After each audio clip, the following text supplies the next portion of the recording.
نحمدہ ونصلی علی رسولہ الکریم۔ قال الامام شاہ ولی اللہ دہلوی فصل چہارم در روایت احادیث و آثار دالہ بر خلافت خلفاء بتصریح تلویح و بر اثبات لوازم خلافت خاصہ۔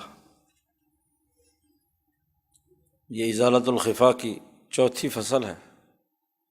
اس سے پہلے ہم 3 فصلیں پڑھ چکے ہیں گزشتہ سے پیوستہ رمضان میں۔ پہلی 3 فصلوں کا خلاصہ یہ ہے کہ شاہ صاحب نے پہلی فصل میں حکمران اور خلیفہ مقرر کرنے سے متعلق 6 بنیادی مسائل بیان کیے تھے کہ مسلمانوں پر خلیفہ کا تقرر اور خلافت کا قائم کرنا لازمی اور ضروری ہے۔ خلافت کی تعریف کی تھی، پھر خلافت یا حکومت مقرر کرنا اس کی اہمیت واضح کی تھی دوسرے مسئلے میں، پھر خلیفہ کی شرائط بیان کی تھی خلافت عامہ کی تفصیلات میں، اور پھر خلیفہ کے فرائض اور حکمران نے کیا کیا کام کرنے ہیں اس کی وضاحت کی تھی کہ کون کون سی ذمہ داریاں ہیں اس کے، پھر عوام کی کیا ذمہ داریاں ہیں حکومت کے حوالے سے۔ تو 5-6 بنیادی مسائل کے ذریعے سے خلافت عامہ یعنی مطلق حکومت، اس کے بنیادی اساسی امور پہلی فصل میں بیان کیے گئے تھے۔ دوسری فصل میں خلافت خاصہ، اس کے لوازمات اور تقاضے کیا ہیں اس پر بحث کی ہے شاہ صاحب نے۔ خلافت عامہ اور خلافت خاصہ میں بنیادی فرق یہ ہے کہ خلافت عامہ تو قیامت تک تمام مسلمانوں پر لازمی اور ضروری ہے کہ وہ ہر دور میں مسلمان اپنی ایک حکومت قائم کریں اور جو مفوضہ فرائض دین اسلام نے ان کے ذمہ عائد کیے ہیں انہیں پورا کریں۔ یہ حالات کے تغیر و تبدل سے تبدیل ہوتی رہتی ہے۔ یہ خلافت عامہ ہے، اور ایک خلافت خاصہ ہے، اور خلافت خاصہ کی حقیقت شاہ صاحب یہ بیان کرتے ہیں کہ نبی اکرم صلی اللہ علیہ وسلم دنیا میں دین کے غلبے کے لیے تشریف لائے تھے۔ آپ نے اس سلسلے میں ایک جماعت تیار کی اور اس کے ذریعے سے قومی اور بین الاقوامی انقلاب برپا کیا۔ آپ صلی اللہ علیہ وسلم کی حیات مبارکہ 63 سال کے قریب تھی۔ آپ صلی اللہ علیہ وسلم نے جزیرۃ العرب میں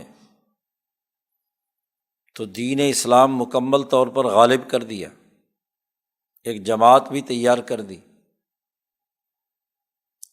اور بین الاقوامی انقلاب کی بنیاد بھی رکھ دی۔ خیبر کی فتح سے امام شاہ ولی اللہ فرماتے ہیں کہ نبی اکرم صلی اللہ علیہ وسلم کی خلافت یا حکمرانی کا بین الاقوامی دور شروع ہوتا ہے، خلافت کبریٰ کا۔ فتح خیبر سے لے کر فتح مکہ تک، جس میں غزوہ تبوک بھی ہے اور کیسر و کسریٰ کے خطوط بھی ہیں،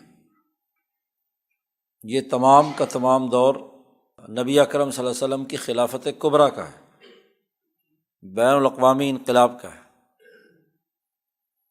آپ صلی اللہ علیہ وسلم کی بعثت اس لیے ہوئی تھی کہ لیظہرہ علی الدین کلہ، کہ اس دین حق کو تمام ادیان پر غالب کیا جائے۔ یہ غلبہ دین کا کامل اور مکمل کام نبی اکرم صلی اللہ علیہ وسلم کی تربیت یافتہ جماعت کے ذریعے سے ہوا ہے۔ وہ خلفائے راشدین المہدیین جو نبی اکرم صلی اللہ علیہ وسلم کے بعد انہوں نے پوری دنیا میں عالمی انقلاب کے برپا کرنے کی جدوجہد اور کوشش کی ہے، وہ نبی اکرم صلی اللہ علیہ وسلم کے خاص خلیفہ ہیں۔ خلفائے راشدین خلافت خاصہ کے تحت نبی اکرم صلی اللہ علیہ وسلم کے چھوڑے ہوئے کاموں کی تکمیل کرنے والے ہیں۔ یہ خلافت نبوت بھی کہلاتی ہے، یا خلافت علی منہاج النبوہ بھی، اور اسے خلافت خاصہ بھی کہا گیا، کیونکہ نبی اکرم صلی اللہ علیہ وسلم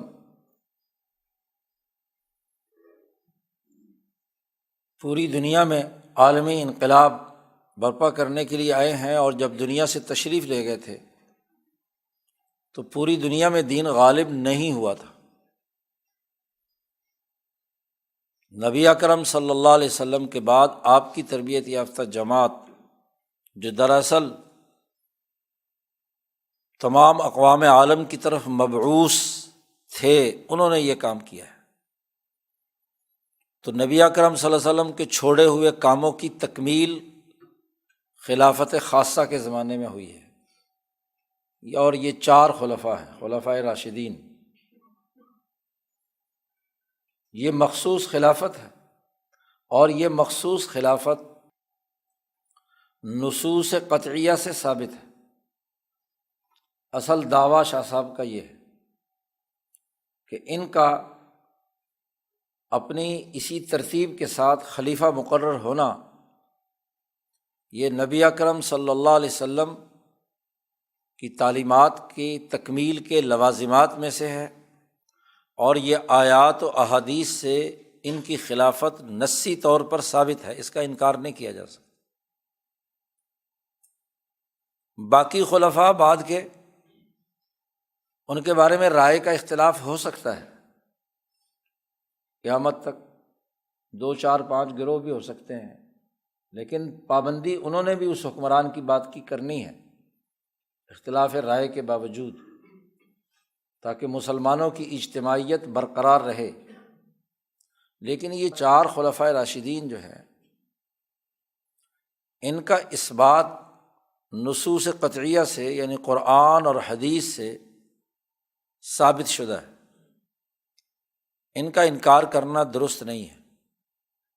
جو ان کا انکار کرتا ہے وہ دراصل دین کے بنیادی سٹرکچر کا انکار کر رہا ہے، دین کے بنیادی نظام کا انکار کر رہا ہے۔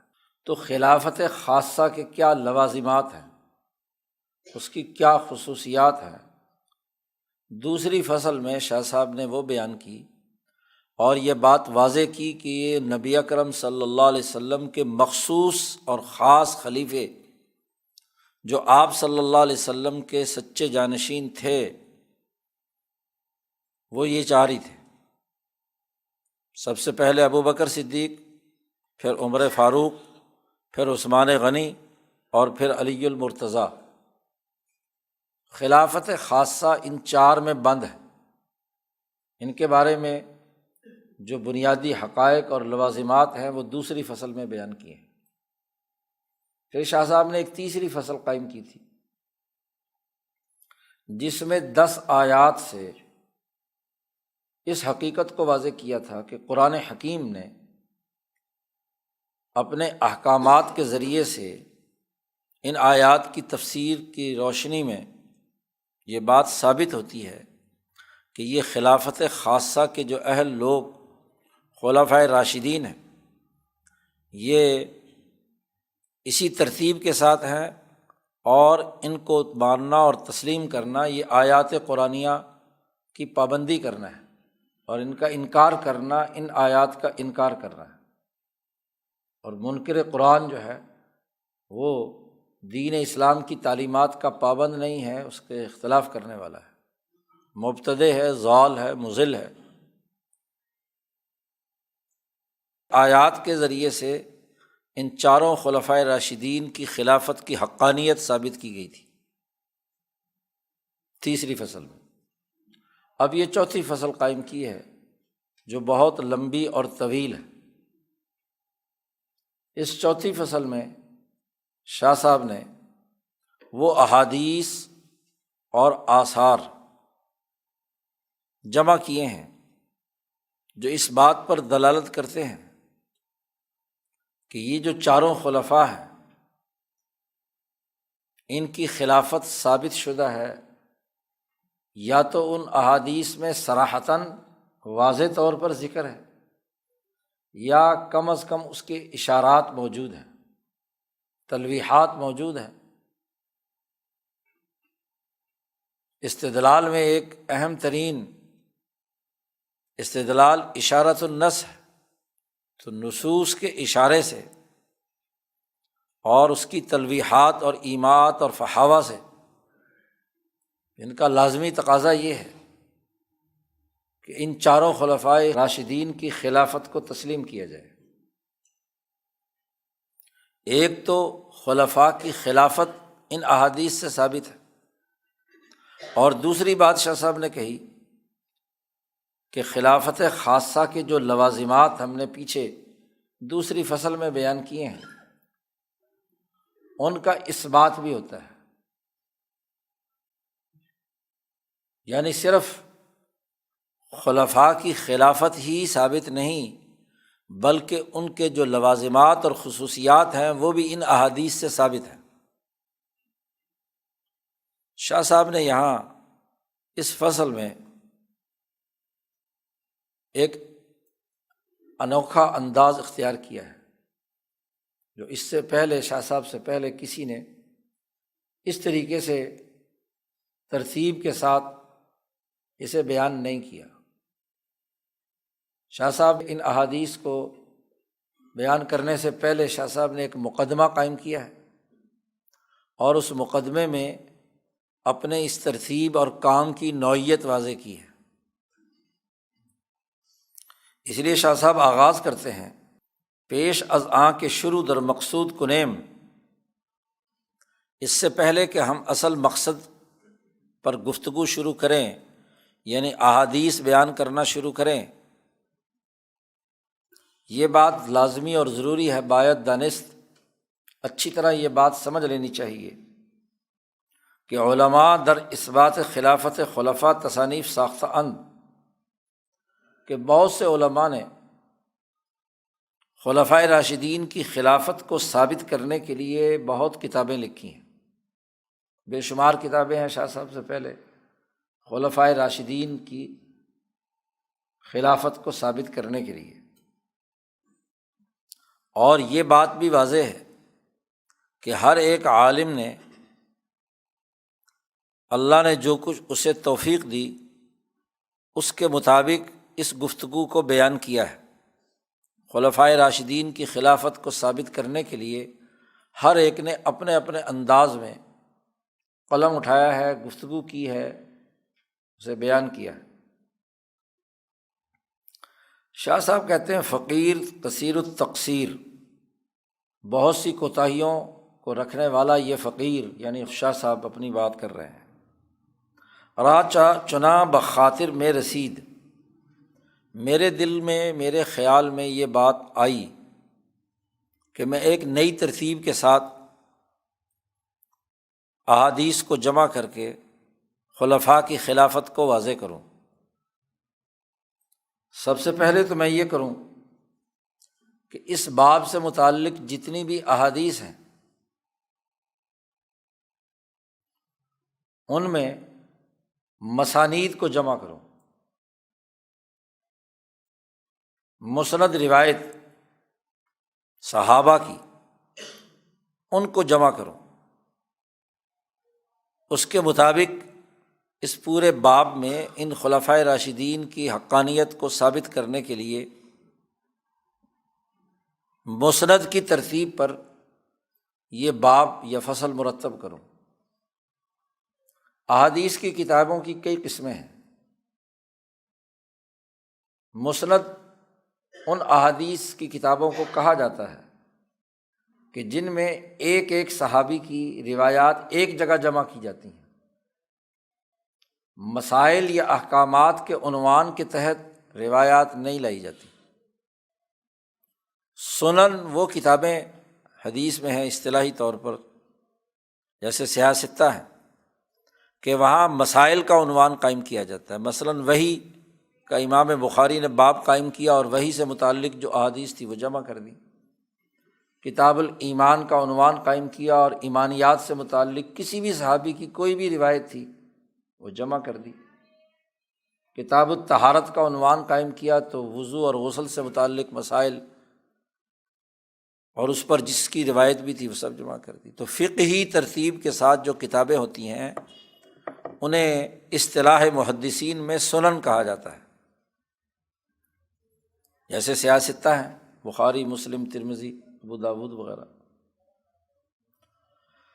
اور احادیث کے ایک مجموعے وہ ہیں کہ ایک صحابی کی روایات ایک جگہ ان کے نام سے جمع کر دی جائیں، جیسے امام احمد بن حنبل رحمہ اللہ کی کتاب مسند احمد، اس کو مسند اس لیے کہتے ہیں کہ وہاں ہر صحابی کی جتنی بھی روایات تھی، خواہ وہ ایمانیات سے ہوں، طہارات سے ہوں، کسی موضوع سے متعلق ہوں، وہ ایک صحابی سے روایت ہیں۔ تو مسند ابی بکر مثلاً ہوگا تو ابو بکر صدیق کی جتنی بھی روایات ہیں وہ ایک جگہ جمع ہوں۔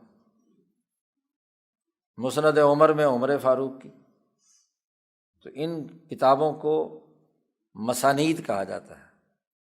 اور ایک تیسری قسم معاجم کی ہے کہ جو مصنف کتاب لکھ رہا ہے وہ اپنے مشائخ یعنی جن اساتذہ سے اس نے احادیث سنی ہیں تو ان اساتذہ کی ترتیب سے ایک استاذ سے مثلاً 100 روایتیں سنی ہیں، خواہ وہ کسی موضوع کی ہیں، تو اس استاذ کی روایات ایک جگہ جمع کر دیں، دوسرے استاذ کی روایات دوسری جگہ جمع کر دیں، تو اس کو معجم کہتے ہیں۔ یہاں شاہ صاحب کہتے ہیں کہ میں یہ جو احادیث لا رہا ہوں اس کے لیے میں نے یہ کام کیا ہے کہ صحابہ کی مسانید یعنی ایک صحابی کی جتنی بھی روایات خلفائے راشدین کے حوالے سے تھیں وہ ایک جگہ جمع کر دیں۔ خود ابو بکر صدیق رضی اللہ تعالیٰ عنہ نے اپنے بارے میں اپنی خلافت سے متعلق جو روایات بیان کی ہیں وہ ایک جگہ جمع کر دیں۔ عمر فاروق دوسرے نمبر پر جمع کی ہیں، پھر عثمان غنی، پھر علی المرتضیٰ، پھر اسی طریقے سے مہاجرین کی الگ، صحابہ جو انصار ہیں ان کی الگ، اور پھر فقہاء صحابہ کی الگ، بے شمار قسمیں شاہ صاحب نے اس فصل میں قائم کی ہیں۔ اور ہر ایک کی مسند جو روایات ہیں صحابہ کی وہ اس فصل میں جمع کی ہیں۔ پوری فصل اسی بیان میں ہے کہ احادیث جو مسانید صحابہ ہیں ان سے خلفائے راشدین کی خلافت ابو بکر صدیق رضی اللہ تعالیٰ عنہ سے لے کر علی المرتضیٰ تک ان کی خلافت کا اثبات کیا جائے، اس کی وضاحت کی جائے۔ تو شاہ صاحب کہتے ہیں میں نے یہ طریقہ کار اختیار کیا ہے کہ صحابہ کی جو مسانید ہیں اس پر ان تمام احادیث کو میں نے تقسیم کر دیا، ہر صحابی کے عنوان سے اس کے ذیل میں جتنی روایات ہیں وہ میں نے بیان کی ہیں۔ اور پھر یہ کام بھی کیا ہے کہ مرفوع روایت تو وہ کہلاتی ہے جو کسی صحابی نے بیان کی ہے رسول اللہ صلی اللہ علیہ وسلم سے، تو ہر مرفوع روایت جو صحابی نے بیان کی ہے اس کے ذیل میں اسی صحابی سے کوئی موقوف روایت ہے جو صرف صحابی تک پہنچتی ہے، آپ صلی اللہ علیہ وسلم کا قول نہیں ہوتا، خود صحابی کا قول ہوتا ہے۔ تو ہر مسند کی پہلے مرفوع روایات جمع کی ہیں جس میں نبی اکرم صلی اللہ علیہ وسلم کے فرامین اور احادیث ہیں، اور پھر اس کے ذیل میں اسی صحابی کی جو موقوف روایات ہیں وہ ساتھ جمع کر دی۔ تو مثلاً مسند ابی بکر میں یا مسند عمر میں یا مسند عثمان میں پہلے ان سے جو مرفوع روایات ہیں وہ لائیں گے، پھر اس کے ذیل میں انہی صحابی سے جو اس خلافت سے متعلق کوئی موقوف روایات ہیں انہیں لائیں گے۔ شاہ صاحب کہتے ہیں یہ اس لیے میں نے کیا ہے تا معلوم خواص و عوام گردد، تاکہ ہر خاص و عام کو یہ بات معلوم ہو جائے کہ آنچ مشہور است، کہ وہ بات جو دنیا اسلام میں مشہور ہے کہ یہ چاروں خلفاء کی خلافت اجماع امت سے ثابت ہے، ثبوت خلافت ایشاں با اجماع، امت کا اجماع ہے اور صحابہ کا اجماع ہے تو امت کا اجماع ہے۔ اس اجماع سے ان چاروں خلفائے راشدین کی خلافت ثابت ہے۔ جیسے پچھلی فصل میں آیات قرآنیہ سے ان کی خلافت ثابت ہے، ایسے ہی صحابہ کے اجماع سے بھی یہ بات ثابت ہے کہ یہ چاروں خلفائے راشدین یہ خلیفہ برحق ہیں، اسی ترتیب کے ساتھ۔ ایک تو یہ، اور یہ جو بات مشہور ہے کہ وہ وصیت خلیفہ متقدم بودا است، کہ ہر بعد والے خلیفہ کے تقرر کے بارے میں ان سے پہلے والے خلیفے نے وصیت کی ہے۔ یعنی صحابہ کا اجماع بھی ہے جو اپنے دور کے تھے، اور اسی کے ساتھ ساتھ ان سے جو پہلے خلیفہ گزرے ان کی وصیت بھی ہے، ان کا حکم بھی ہے کہ میرے بعد مثلاً عمر فاروق کو بناؤ۔ حضرت ابوبکر صدیق نے کہا، عمر فاروق نے جن لوگوں کی 6 رکنی کمیٹی بنائی ان میں سے کسی کو خلیفہ بنا لو، تو وصیتیں بھی ہیں۔ تو یہ بات جو مشہور ہے کہ خلافت خلفائے راشدین اجماع سے ثابت ہے، اور اس میں ہر پہلے والے خلیفہ نے بعد والے خلفاء کے تقرر کے حوالے سے وصیت بھی کی ہے۔ تو یہ بات جو دنیا میں مسلمانوں میں مشہور ہے، کلام محقق است، یہ تحقیقی گفتگو ہے۔ یہ شہرت اس بنیاد پر نہیں کہ عوام میں مشہور ہوگی۔ شہرت کی 2 صورتیں ہوتی ہیں، ایک تو شہرت محض عوام کی زبان سے پروپیگنڈے کی بنیاد پر کوئی چیز مشہور ہو جانا، اور ایک یہ کہ تحقیقی طور پر ایک حقیقی بات جو تسلیم شدہ ہو اور وہ لوگوں میں مشہور ہو جائے۔ تو یہ گفتگو یا یہ بات کہ اجماع امت سے یہ بات ثابت ہے، یہ تحقیقی کلام ہے، حقیقت پر مبنی بات ہے۔ یہ کوئی سنی سنائی یا محض کسی زبردستی کی طاقت سے پروپیگنڈے کے زور پر ان خلافت کی شہرت نہیں ہوئی۔ پھر ایک شاہ صاحب نے ایک اور بڑی اہم بات یہاں فرمائی کہ جب ہم یہ کہتے ہیں کہ ان حضرات کی خلافت اجماع سے ثابت ہے، تو اجماع کا یہاں کیا مطلب ہے؟ لیکن معنی اجماع آنیست، اجماع کا یہ مطلب نہیں ہے کہ ہر یکے بفکرے، کہ ہر آدمی نے اپنی رائے اور فکر کی اساس پر ایسے ہی فکر یا رائے جس کا شریعت سے کوئی استناد یا ثبوت نہیں ہے، مستند بشرع نہ باشد بلکہ مستند باشد بصلاح دید وقت رائے زدہ باشد۔ کسی نے جو رائے دی کسی خلیفہ کے تقرر کے حوالے سے، وہ اس حوالے سے مستند ہے کہ اس نے اپنے دور کے زمانے کے تقاضے کے اعتبار سے کیا ہے، رائے دے دی۔ مثلاً شیعہ حضرات کہتے ہیں کہ حضرت علی رضی اللہ تعالیٰ عنہ نے جو ابوبکر صدیق کی بیعت کر لی تھی، تو مسئلہ دیکھی تھی کہ بھئی چلو اس وقت میں سارے لوگوں نے بیعت کر لی ہے تو پھر میں علیحدہ اختلاف کر کے کیا کروں گا۔ یعنی رائے کسی شرعی دلیل کی بنیاد پر نہیں تھی۔ شرعی دلیل تو یہ تھی کہ حضرت علی نعوذ باللہ اپنے آپ کو خلیفہ اول سمجھتے تھے، برحق سمجھتے تھے، لیکن مسلحت اور وقت کے درستگی کے تناظر میں انہوں نے کہا چلو کچھ دنوں کے لیے تقیہ نعوذ باللہ کر لو، تو رائے دے دی کہ چلو ٹھیک ہے جی ابو بکر خلیفہ۔ تو اجماع کا یہ مطلب نہیں کہ کسی سے زبردستی محض ذاتی رائے یا فکر کی اساس پر انہوں نے رائے دی ہو، ایسا نہیں، اور اس کی کوئی شرعی دلیل نہ ہو، ایسا نہیں، بلکہ معنی اجماع اصل۔ شاہ صاحب کہتے ہیں اجماع کا مطلب یہ ہے کہ ہر یکے، ہر صحابی نے جو رائے دی وہ بدلیل شرعی دلیل کی اساس پر دی ہے۔ اور شرعی دلیل کیا ہے کہ سنت سنیہ حضرت صلی اللہ علیہ وسلم، کہ رسول اللہ صلی اللہ علیہ وسلم کی جو صاف ستھری اور روشن سنت ہے، اس کو بنیاد بنا کر اس دلیل شرعی کی بنیاد پر انہوں نے رائے دی ہے۔ کسی دباؤ یا کسی وقتی مصلحت یا محض ذاتی رائے کی بنیاد پر بات نہیں ہے، بلکہ سنت سنیہ کی اساس پر انہوں نے رائے دی ہے۔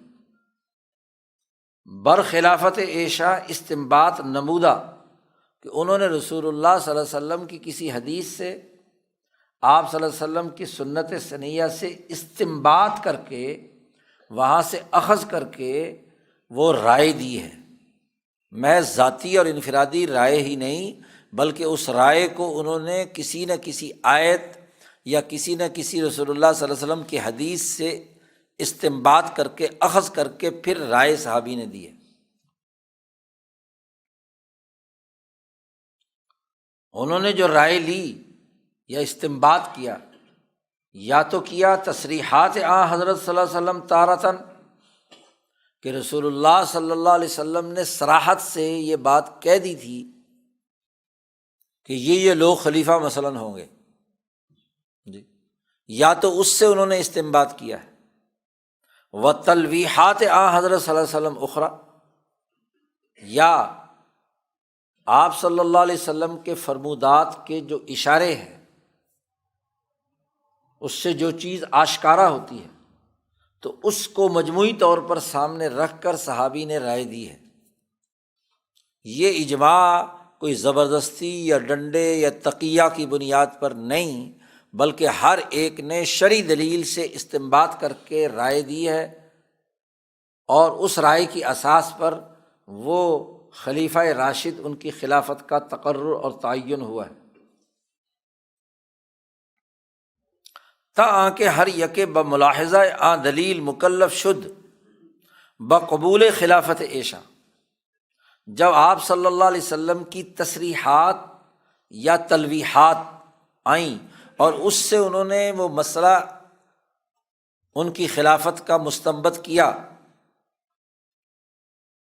اور آپ کی تصریحات اور تلویحات کو ملاحظہ کیا، تو اس دلیل کی بنیاد پر وہ صحابی پابند ہوا کہ وہ ان حضرات کی خلافت کو تسلیم کرے۔ یہ نہیں کہ رائے شرعی تو کوئی اور تھی، اور انہوں نے کیا ہے اپنی اس شرعی رائے کے مقابلے پر وقتی مصلحت کی بنیاد پر رائے دے دی ہو، ایسا نہیں ہے، بلکہ رسول اللہ صلی اللہ علیہ وسلم کی تصریحات و تلویحات کا جب انہوں نے تجزیہ کیا تو اس نے ان پر پابندی عائد کر دی کہ وہ ان حضرات کی خلافت کو تسلیم کریں۔ یہ مطلب ہے اجماع کا، یہ زبردستی کا اجماع نہیں ہے، بلکہ دلائل شرعیہ کی بنیاد پر ایک آزادانہ رائے کی بنیاد پر اجماع ہے۔ اور وہ چوں مجتہدان عصر اول اتفاق کردن، شاہ صاحب کہتے ہیں جب پہلے زمانے کے مجتہد صحابہ نے اتفاق کر لیا ان بات پر، تو صورت اجماع متحقق گشت، صورت اجماع بن گئی۔ اس کے بعد کسی کو اس اجماع کی خلاف اختلاف کرنے کی کوئی مجال نہیں رہی، کیونکہ جب اجماع سے ایک چیز ثابت ہو جائے تو پھر کسی کو اس سے اختلاف کیا کرنا۔ تو اجماع باقاعدہ دلائل شرعیہ سے اخذ کردہ آراء کی بنیاد پر ہے، کوئی زبردستی کی رائے کی بنیاد پر اجماع نہیں ہے۔ اب یہاں ایک اہم اور سوال کا جواب بھی دیا کہ تصریحات تو بات واضح ہے کہ حضور صلی اللہ علیہ وسلم نے صراحتاً کچھ حضرات کے بارے میں بتلایا کہ یہ خلیفہ ہوں گے یا ذمہ دار بنیں گے، لیکن تلویحات، اشارے، تو اشاروں سے بات کیسے سمجھ میں آئی ہے؟ شاہ صاحب نے اس کی بھی وضاحت کی ہے۔ وہ تلویحات حضرت صلی اللہ علیہ وسلم بخلافت عائشہ راجع است، کہ جتنی بھی نبی اکرم صلی اللہ علیہ وسلم کی ایسی احادیث ہیں جن سے اشارہ ہوتا ہے ان حضرات کی خلافت کی طرف، تو ان تلویحات میں دو پہلو ہیں، یا باثبات لوازم خلافت عامہ، یا تو ان تلویحات اور اشارات سے خلافت عامہ کے لوازم ثابت ہوتے ہیں،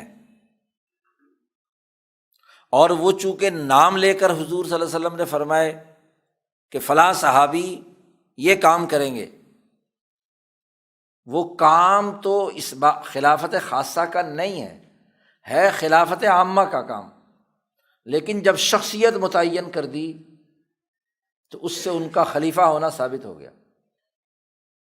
اسی طریقے سے یا لوازم خلافت خاصہ اشارہ یا وہ تلویحات کا تعلق خلافت خاصہ کے لوازمات میں سے ہیں، اور وہ صرف اور صرف یہی خلفائے راشدین پورا کر پائیں گے۔ اس کی چند مثالیں بھی شاہ صاحب نے دی۔ بات چونکہ شاہ صاحب جب کرتے ہیں تو پورے دلائل اور شواہد اور عام فہم انداز میں بات سمجھا کر، زبردستی سے اپنی بات مسلط نہیں کرتے۔ شاہ صاحب کہتے ہیں مثلاً جائے کہ وہ مقام کہ جہاں رسول اللہ صلی اللہ علیہ وسلم نے یہ ارشاد فرمایا کہ زکوٰۃ را من بعد با ابو بکر خواہد داد، میرے بعد اپنی زکوٰۃ ابو بکر کو دے دینا۔ ایک صحابی سے یہ بات فرمائی کہ میرے بعد اپنی زکوٰۃ ابو بکر کو دینا۔ اب زکوٰۃ شاہ صاحب کہتے ہیں یہ اثبات بعض لوازم خلافت عامہ نمودن، یہ خلافت عامہ کی بات ہے۔ ہر حکومت کی ذمہ داری ہے کہ وہ زکوٰۃ اموال ظاہرہ کی وصول کرے، کام یہ مطلق حکومت کا ہے، خلافت عامہ کا ہے، جس میں بیت المال کی خزانے کی حفاظت اور مسلمانوں کی زکوٰۃ جمع کر کے ان کے مصارف پر خرچ کرنے کا عمل، یہ قیامت تک ہر حکمران کی ذمہ داری ہے۔ لیکن اس خلافت عامہ کے اس کام کو آپ صلی اللہ علیہ وسلم نے فرمایا کہ میرے بعد ابو بکر کو دے دیں، تو یہ واضح آپ صلی اللہ علیہ وسلم نے اپنے بعد اپنے خلیفہ کے تقرر کا اعلان کر دیا کہ میرے بعد خلیفہ کون ہوگا؟ ابو بکر۔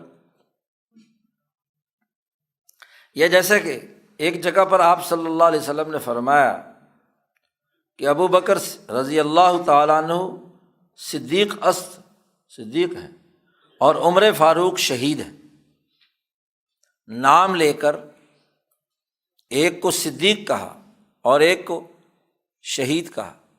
بظاہر یہ تلویح ہے، لیکن اس حقیقت کی نشاندہی ہے کہ صدیق نے صداقت کی اساس پر نبی اکرم صلی اللہ علیہ وسلم کے جو خلافت خاصہ کے لوازمات ہیں وہ پورے کریں گے، سچ کر دکھائیں گے نبی اکرم صلی اللہ علیہ وسلم کی اس بات کو کہ لیظہرہ علی الدین کلہ۔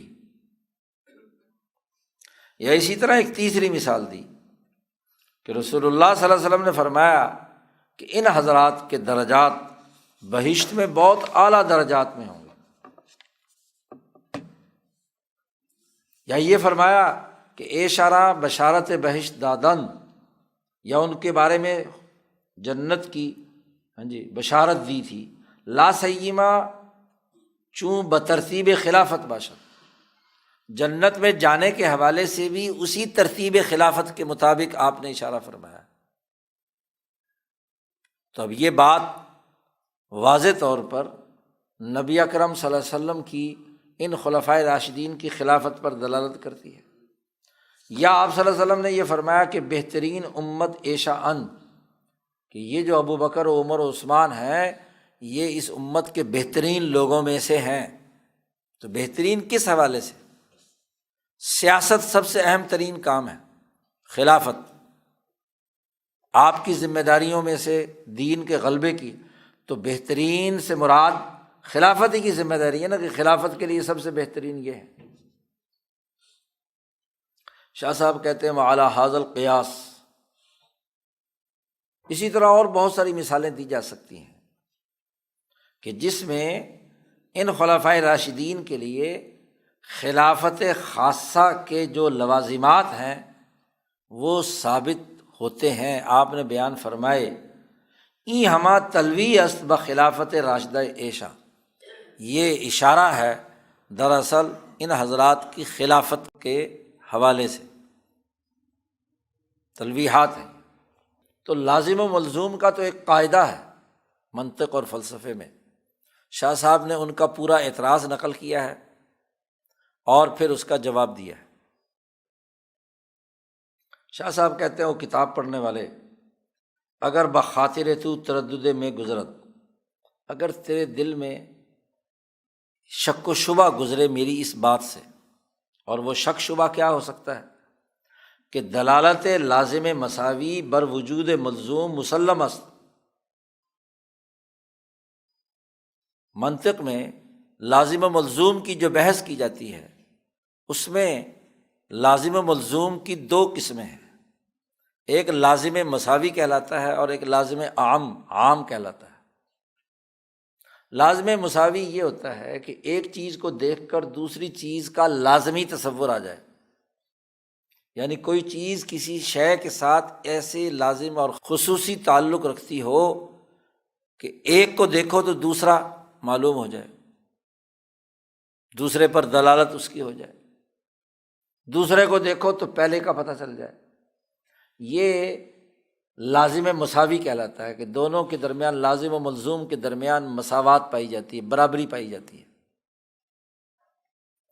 اور ایک ایسے لوازمات میں سے ایسا لازم ہوتا ہے جو عام ہے، کسی میں بھی پایا جا سکتا ہے، ایک چیز کے لوازمات خاصہ میں سے نہیں ہے، وہ لازم تو ثابت شدہ ہے لیکن وہ کسی اور میں بھی پایا جا سکتا ہے، اس میں متعین وہی ملزوم یا وہی شخص مطلوب ضروری نہیں ہوتا۔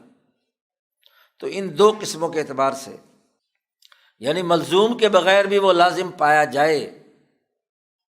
اب حرارت کو دیکھ کر ہم یہ سمجھتے ہیں کہ آگ جل رہی ہے، اب حرارت اصل ہے، اب یہ ایسے ہی ہے کہ وہ لکڑی کی آگ جل رہی ہے، گیس کی جل رہی ہے، بجلی سے حرارت پیدا ہو رہی ہے، کسی چیز سے، بہت سارے، ضروری نہیں کہ حرارت کو دیکھ کر آپ یہ کہیں کہ لکڑی ہی جل رہی ہے، لکڑی کے ساتھ اس کا کوئی لازم و ملزوم کا تعلق نہیں۔ تو ایسے لوازمات کوئی لازمی نہیں ہوتے کہ وہ اسی ملزوم کے ساتھ خاص ہوں۔ جی، دھواں نکل رہا ہے تو ضرور کوئی چیز جل رہی ہے، تو اس آگ، لکڑی کے جلنے سے دھواں نکلتا ہے، تو وہ دونوں لازم ہے، ملزوم ہے۔ تو شاہ صاحب کہتے ہیں اگر تمہارے دل میں یہ تردد اور شک گزرے کہ لازم مساوی کی دلالت تو ملزوم کے وجود پر ہمیں تسلیم ہے، اما دلالت لازم عام بر وجود ملزوم مسلم نمے دارہم، جو لازم عام ہے اس کا ملزوم کے وجود پر اطلاق یا دلالت یہ کوئی تسلیم شدہ نہیں ہے، کیونکہ اس کے بہت سارے وجوہات ہو سکتی ہیں۔ وَإِن ہما اوصاف لازم عام خلافت خاصہ است، جو گفتگو مثلاً آپ نے مثالوں میں بات بیان کی ہے، تو اس میں جو اوصاف بیان کیے ہیں یہ خلافت خاصہ کے لوازم عام ہیں، یعنی خلافت عامہ میں بھی پائے جا سکتے ہیں۔ در غیر خلیفہ خاص بعض این صفات یافتہ میں شود، کیونکہ ان میں سے مثلاً یہی بیت المال میں مال جمع کرنا یا زکوٰۃ وصول کرنا، یہ خلافت خاصہ کے لوازمات میں سے نہیں ہے، یہ خلافت عامہ کے لوازمات میں سے ہے۔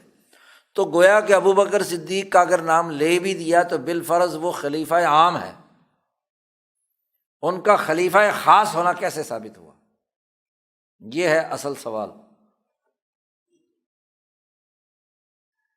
گوئم شاہ صاحب کہتے ہیں اس سوال کے جواب میں ہم یہ کہتے ہیں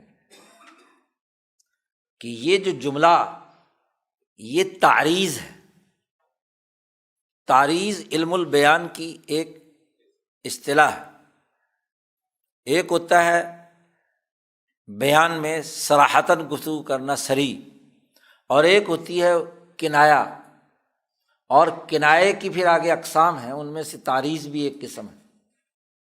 جی، تو شاہ صاحب کہتے ہیں کہ دیکھو تعریض یہ ایک علم بیان کی اقسام میں سے ایک قسم ہے، یعنی یہ بیان کرنے کا ایک طریقہ ہے، اور یہ بات طے شدہ ہے علم البیان میں کہ جو کنایا ہوتا ہے وہ صریح سے زیادہ بلیغ ہوتا ہے۔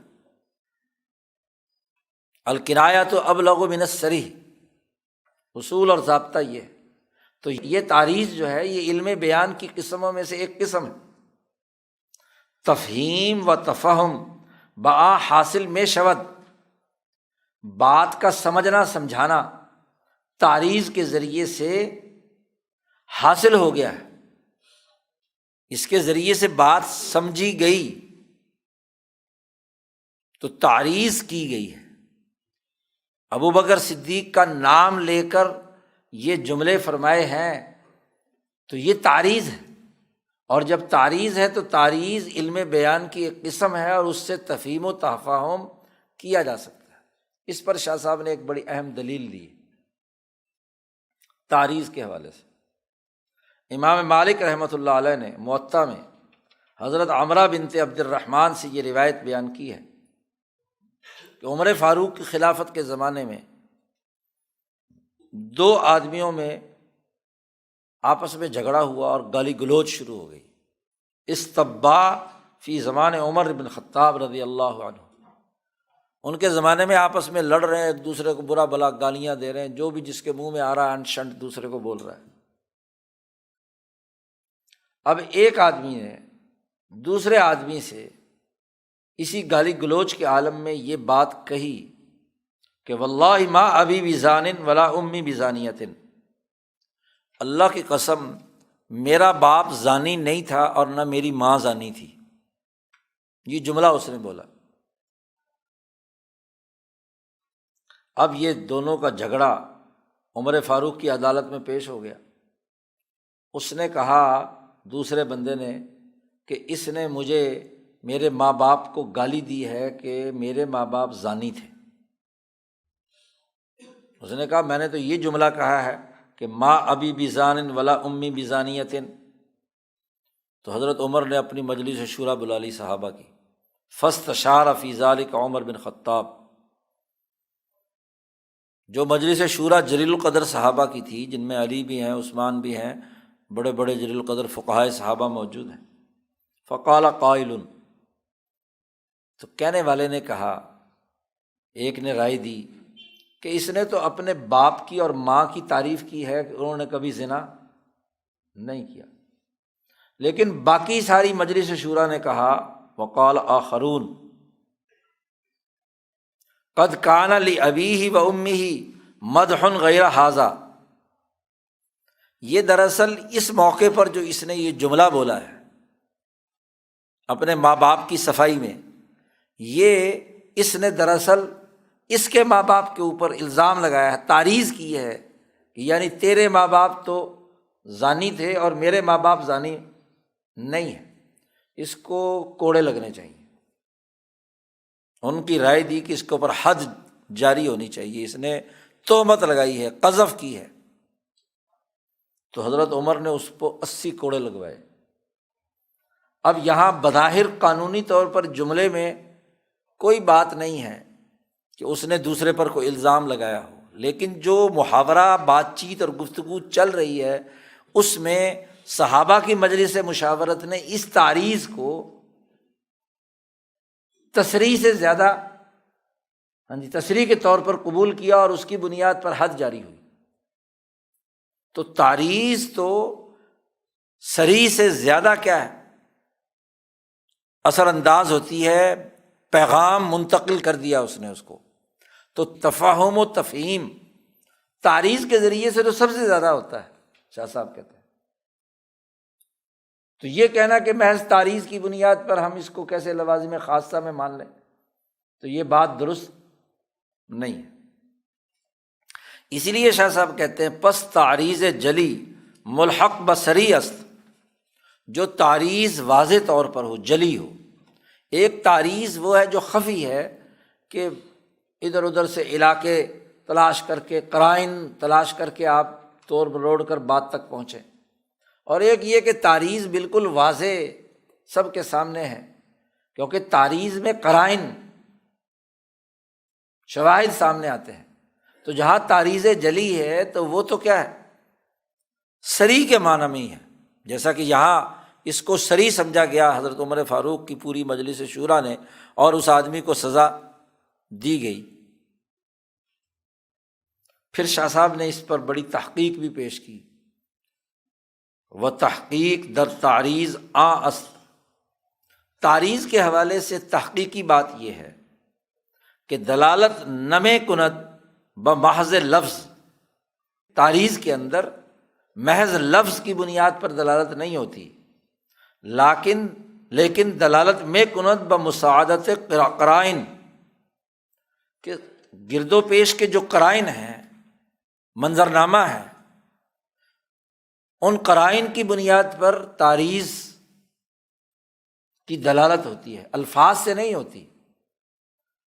تعریض میں تو ہوتا ہی لفظ کا استعمال، لیکن لفظ بظاہر کوئی اس میں کسی قسم کی بات نہیں ہوتی، جو اپنے معنی پر تعریض دلالت کرتی ہے وہ قرائن کی بنیاد پر ہے۔ اب یہاں قرینہ یہ کہ دو آدمی ایک دوسرے کو گالی گلوچ کر رہے ہیں، اور اس موقع پر وہ دوسرے کو گالی دیتے ہوئے کہتا ہے کہ میری ماں اور میرا باپ زانی نہیں تھے، تو تعریض کر رہا ہے جی۔ تو تعریض قرائن کے ذریعے سے آتی ہے۔ شک نیست کہ قرائن را دلالت ہست، یہ بات کوئی شک نہیں، اس میں کوئی شک نہیں کہ قرائن ہی کی بنیاد پر ایک دلالت کی جا رہی ہے تعریض میں، چاہے وہ قطعی ہوں یا ظنی ہوں، اما قطعیہ و اما ظنیہ۔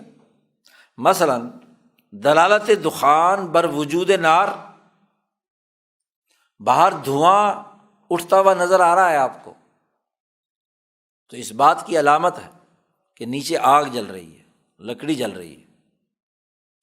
وہ دلالت ابر و ہوائے رطب بر بارہ، بادل چھائے ہوئے ہیں اور ٹھنڈی ہوا چل رہی ہے، یہ دلالت کر رہی ہے کہ بارش ہونے والی ہے یا بارش ہو رہی ہے کہیں۔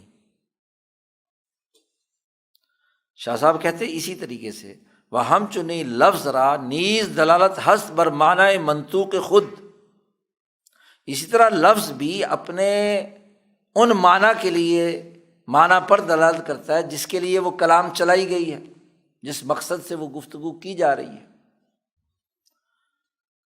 اب تعریض کے اندر دو چیزیں جمع ہو گئی، قرائن بھی جمع ہو گئے اور لفظ بھی جمع ہو گیا، پس در تعریض ہر دو جمع میں شون۔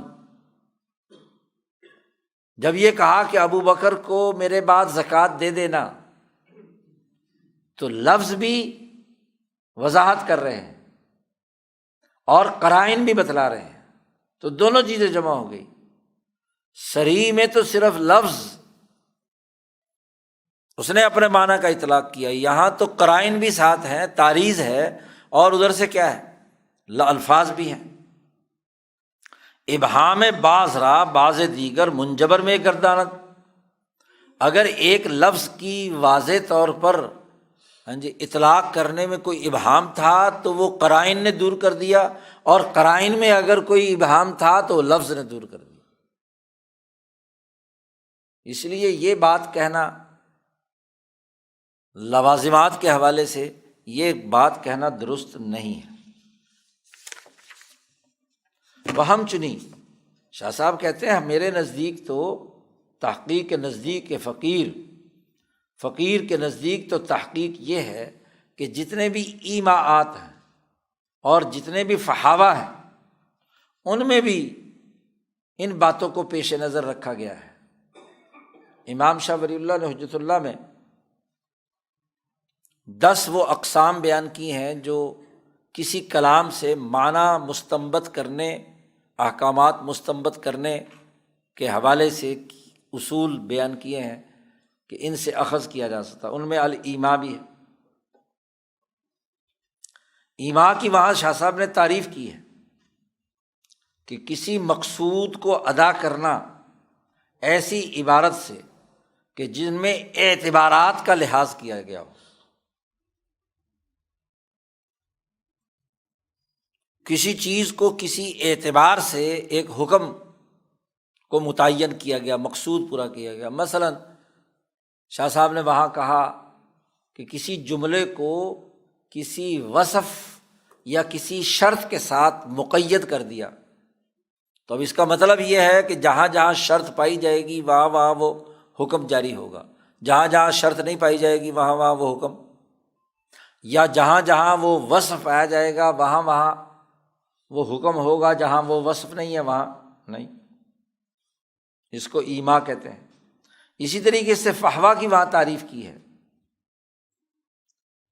کہ ایک بات زبان سے کہی نہیں گئی لیکن کہی ہوئی بات کے واسطے سے ایک مطلب منتقل کر دیا گیا، اس کو فحوا کہتے ہیں۔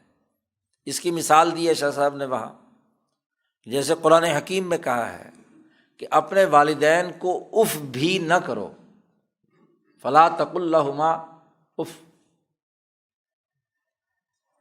اب اس سے اف کرنے کی ممانعت تو ثابت ہو ہی گئی، لیکن جب اف کرنا جائز نہیں تو ان کو پیٹنا یا گالی گلوچ کرنا یا بدتمیزی کرنا وہ کیسے جائز ہو گیا؟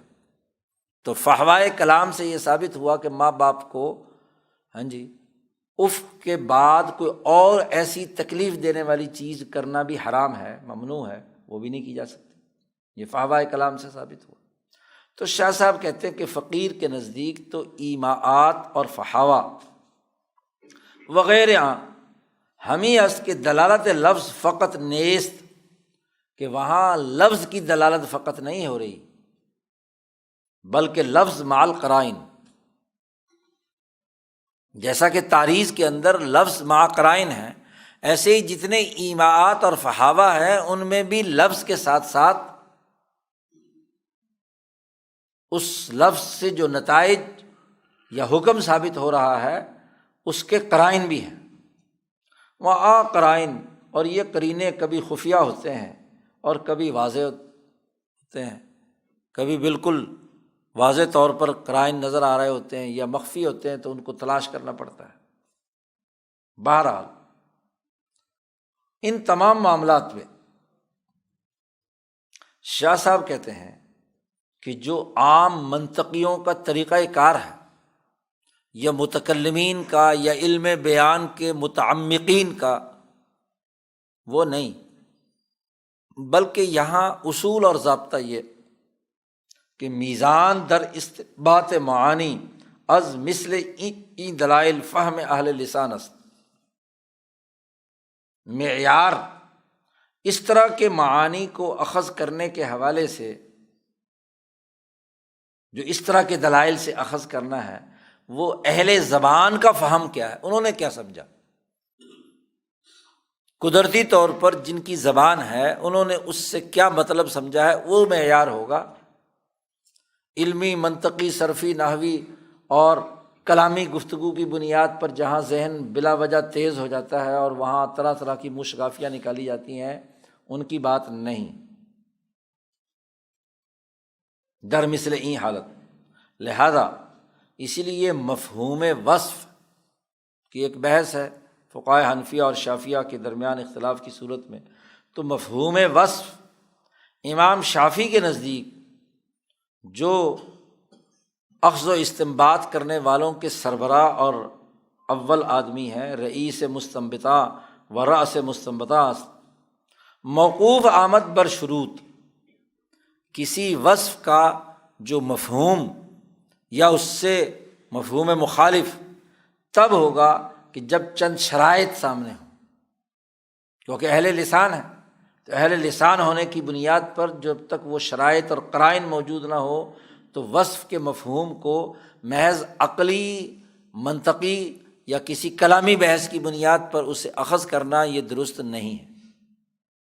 چنانکہ آہاں محقق قرائن معنی مقصود باشند، چندہ کے ایسی شرائط کہ آہاں محقق قرائن معنی مقصود باشند، کہ جس میں واقعی وہ قرائن پائے جائیں جس سے مقصودی معنی واضح ہو سکے۔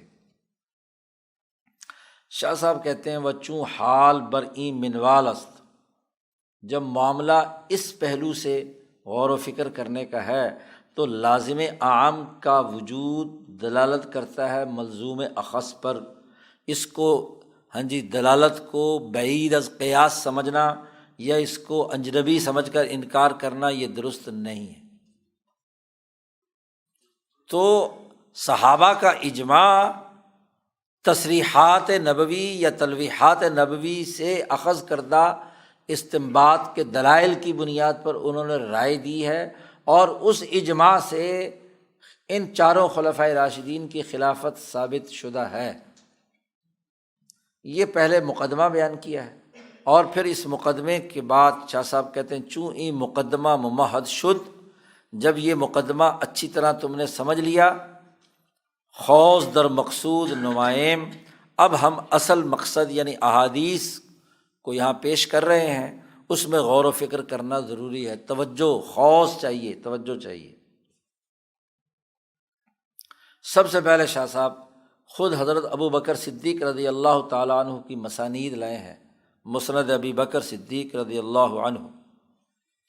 پہلی حدیث لائے ہیں، امام دارمی نے سنن میں یہ روایت اخذ کی ہے حیہ بنت ابی حیہ سے، اور وہ روایت کرتی ہیں عن ابی بکر صدیق رضی اللہ تعالیٰ عنہ فی قصۃ، ایک قصہ ہے، اس کے ضمن میں انہوں نے یہ بات بیان کی ہے۔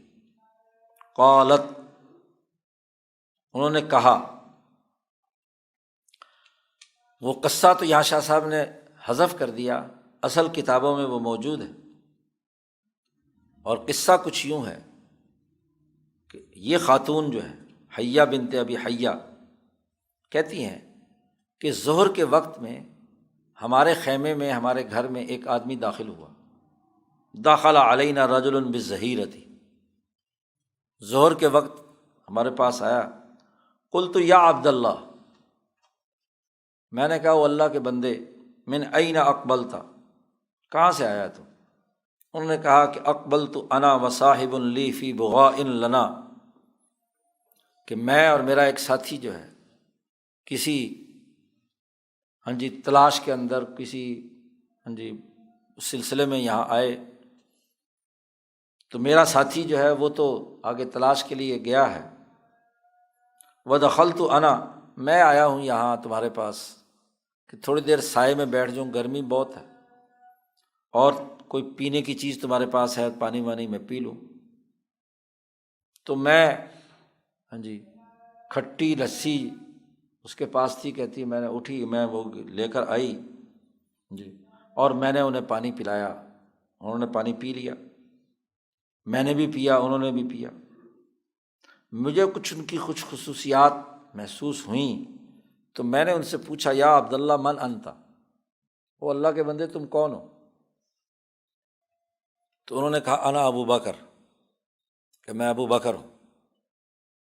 میں نے کہا اچھا، انت ابو بکر صاحب رسول اللہ الذی سمعت بہ، وہ ابو بکر جو رسول اللہ صلی اللہ علیہ وسلم کا ساتھی ہے، جس کے بارے میں نے بہت سنا ہوا ہے۔ تو ابو بکر صدیق نے کہا کہ ہاں نعم۔ اس پر اس خاتون نے، یہ جو بات شاہ صاحب نے یہاں نقل کی ہے، اس خاتون نے کہا ذکرت، میں نے ذکر کیا کہ ہم نے بنو خثعم کی لڑائی کے اندر، غزوہ کے اندر ہم نے شرکت کی ہے، اور ہم اس سے پہلے ایک دوسرے سے بھی جاہلیت کے زمانے میں لڑائیاں کرتے رہے ہیں، لیکن وما جاء اللہ بہ من الالفۃ واطناب الفساتیت، لیکن جو اس وقت اللہ کی طرف سے ہمارے مسلمانوں کے درمیان جو محبت اور اتفاق اور بہت وسعت پائی جاتی ہے، یہ پہلی لڑائیوں میں ہم نے، جاہلیت کے زمانے کی لڑائیوں میں یہ بات نہیں دیکھی۔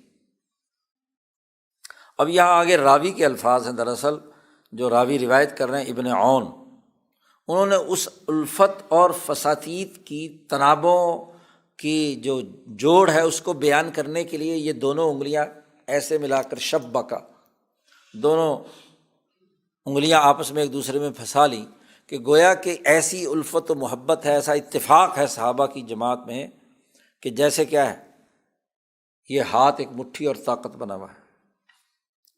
اور پھر اگلے راوی ہیں معاذ، انہوں نے بھی اسی طریقے سے یہ نقشہ بیان کرتے ہوئے ہاتھ، دونوں ہاتھوں کی انگلیاں آپس میں ایک دوسرے سے پھنسائی۔ اور پھر احمد بھی ایک راوی ہیں جو دارمی جن سے روایت کرتے ہیں، انہوں نے بھی شبکہ احمد، انہوں نے بھی اسی طرح تشبیہ کی۔ تو یہ تو درمیان میں راویوں کی بات ہے۔ فقلت، وہ خاتون کہتی، میں نے کہا یا عبداللہ، حتیٰ متی ترا امر الناس ھذا، یہ جو اتفاق اور اتحاد اور یہ جو پیار و محبت صحابہ اور پوری جماعت کے اندر ہے، آپ کا کیا خیال ہے کہ کب تک یہ رہے گا؟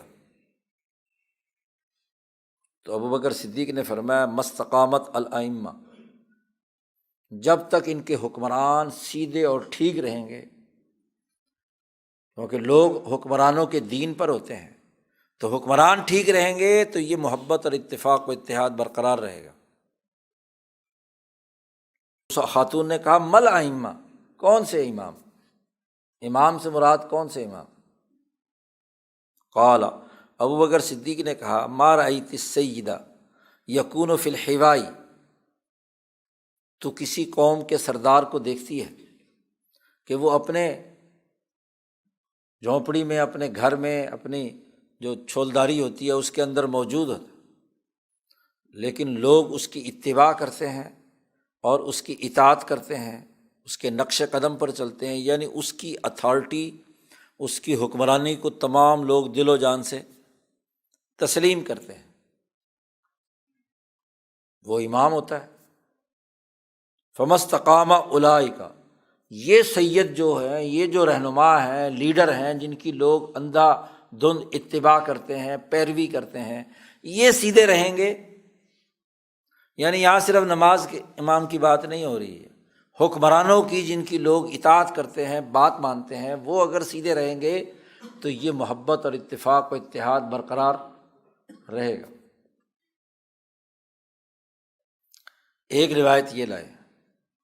اب اس روایت میں ابوبکر صدیق رضی اللہ تعالیٰ عنہ امام کی ایک وصف بیان کر رہے ہیں اور اس خاتون سے کہہ رہے ہیں کہ تو نے دیکھا سردار کو؟ گویا کہ ابوبکر ابھی اس کے گھر کے اندر موجود ہیں، لیکن پوری کی پوری جماعت جو ہے ان کے احکامات کی کیا ہے؟ پیروی کر رہی ہے، اتباع کر رہی ہے۔ دوسری حدیث لائیں امام دارمی، اس پہلی روایت کی مزید وضاحت اگلی روایت میں ہے۔ دارمی روایت کرتے ہیں قیس بن ابی حازم سے، کہتے ہیں دخل ابو بکر علی امرات من احمس یقال لها زینب، ایک عورت جو زینب جس کا نام تھا، حضرت ابو بکر صدیق ان کے پاس آئے، دیکھا انہوں نے، قال فرآہا لا تتکلم، دیکھا کہ یہ گفتگو نہیں کر رہی، بات چیت نہیں کر رہی، فقال لها، حضرت عمر نے کہا، ابو بکر نے کہا ما لها لا تتکلم، اس عورت کو کیا ہوا کہ یہ گفتگو نہیں کر رہی؟ تو لوگوں نے کہا کہ بھائی اس نے حج کی نیت کی ہے خاموشی کے ساتھ، کہ یہ حج کرے گی چپ رہ کر، کسی سے بات چیت نہیں کرے گی۔ تو ابو بکر صدیق نے اس سے کہا تکلمی، بات کر، فإن هذا لا يحل، خاموش رہنا تو حلال نہیں ہے کہ تو حج کی، یہ کون سی قسم ہے جس میں چپ رہ کر بندہ حج کرے؟ ھذا من عمل الجاہلیہ، یہ تو جاہلیت کے کاموں میں سے کام ہے، پرانے زمانے میں جاہل لوگ جو ہیں یہ حرکتیں کرتے تھے۔ بھائی حج میں تو تلبیہ پڑھنا ہے، اللہ کا نام لینا ہے، تو اگر خاموشی سے حج تھوڑی ہوتا ہے۔ قال، راوی کہتے ہیں کہ اس نے گفتگو کرنا شروع کی تو اس عورت نے ابو بکر سے ہی سوال کر دیا کہ من انت، آپ کون ہیں؟ ابو بکر صدیق نے فرمایا کہ میں مہاجرین میں سے ایک آدمی ہوں۔ کہنے لگے مہاجرین میں سے کون؟ خاتون نے کہا، ابو بکر صدیق نے کہا کہ قریش۔ آگے سے پھر اگلا سوال کر دیا، فمن ای قریش انت، قریش میں سے تو کس خاندان میں سے ہے؟ ابو بکر صدیق نے کہا کہ انک لسؤول، تو بہت ہی سوال کرنے والی عورت ہے، شاید اسی لیے خاموش تھی، بولتی تھی تو چپڑ پھاڑتی تھی، بڑے سوالات کرتی ہے تو۔ ابو بکر صدیق نے کہا انا ابو بکر، میں ابو بکر ہوں۔ قالت، کہنے لگی، ما بقاؤنا علی ھذا الامر الصالح الذی جاء اللہ بہ بعد الجاہلیہ، جاہلیت کے بعد یہ تو بڑا اچھا نظام اور اچھا نیک سسٹم وجود میں آیا ہے، یہ کب تک باقی رہے گا؟ جاہلیت کے بعد اللہ نے ہمیں ایک بڑا اچھا نظام دیا ہے، امن و عدل کا، انصاف کا، تو یہ کب تک باقی رہے گا؟ قال، ابو بکر صدیق نے کہا کہ بقاؤکم علیہ ما استقامت بکم ائمتکم، تم اس صحیح نظام پر اس وقت تک باقی رہو گے جب تمہارے حکمران تمہارے ساتھ سیدھے رہیں گے، صحیح ہوں گے تو ظاہر امن و امان قائم ہوگا، عدل و انصاف ہوگا، تو خود بخود کیا ہے یہ سسٹم، اچھا سسٹم جو ہے باقی رہے گا۔ اس نے کہا ومل ائمہ، ائمہ کون ہے؟ ابوبکر صدیق نے کہا اما کان لقومی کی رؤساء و اشراف یامرونہم فیطیعونہم، کیا تیری قوم کے اندر کوئی بڑے بڑے لیڈر و سردار ہیں، اشرافیہ کے لوگ ہیں، اشراف ہیں، معززین، جو ان قوم کو حکم دیتے ہیں اور لوگ ان کی اطاعت کرتے ہیں؟ اس نے کہا کہ ہاں، میری قوم میں بھی اس طرح کے سردار اور ایسے لوگ ہیں۔ تو ابوبکر صدیق نے کہا فہم مثل اولئک علی الناس، وہ لوگ اگر لوگوں پر حکمران ہیں جن کی بات مانی جاتی ہے، لوگ ان کی اطاعت کرتے ہیں، وہ اگر صحیح رہیں گے، عدل و انصاف سے کام لیں گے، لوگوں کے حقوق ادا کریں گے، تو یہ معاملہ ٹھیک رہے گا۔ اور جس دن وہ کرپٹ اور ظالم بدتمیز لٹیرے جو ہیں تم پر مسلط ہو گئے، تو اس دن معاملہ کیا ہے، خراب ہو جائے گا۔ شاہ صاحب یہاں مستقامت کا جو لفظ ابو بکر صدیق نے بولا ہے، اس استقامت میں شاہ صاحب کہتے ہیں علم بھی شامل ہے، عدالت بھی شامل ہے، کفایت بھی شامل ہے، شجاعت اور بہادری بھی شامل ہے، اور وغیرہ یعنی جو بنیادی خصوصیات ایک خلیفہ میں ہونی چاہیے، چونکہ خلیفہ کی شرائط میں پیچھے یہ تمام باتیں بیان کر کے آئے ہیں کہ علم بھی ہو اس کے پاس، عدل و انصاف کا ملکہ بھی ہو، ہاں جی، کفایت شعاری بھی اس کے اندر ہو، بہادری اور دلیری بھی ہو، تو یہ تمام چیزیں استقامت کی تشریح میں شامل ہیں۔ تو جب تک تمہارے حکمران عالم، عادل، بہادر، دلیر اور انصاف کرنے والے ہوں گے، اس وقت تک تمہارا معاملہ ٹھیک رہے گا، اور جس دن یہ خراب ہو گئے تو اس دن سب خراب۔ تیسری روایت لائے ہیں، اخرج البخاری فی حدیث عمر الطویل ان ابا بکر قال للانصار، ایک لمبی روایت آتی ہے بخاری میں، حضرت عمر فاروق رضی اللہ تعالیٰ عنہ کا آخری حج ہے۔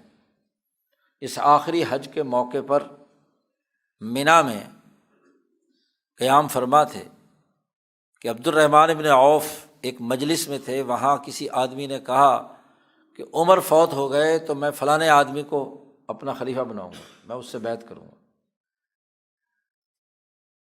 تو عبد الرحمن بن عوف نے یہ بات جا کر عمر فاروق سے بیان کی، تو عمر فاروق بڑے سخت ناراض ہوئے، اور انہوں نے عبد الرحمن سے کہا کہ آج رات کو، شام کو یہاں منی میں ایک وقیع خطبہ دوں گا، تقریر کروں گا اس موضوع پر کہ خلافت اور حکومت کے بنیادی اساسی اصول کیا ہیں۔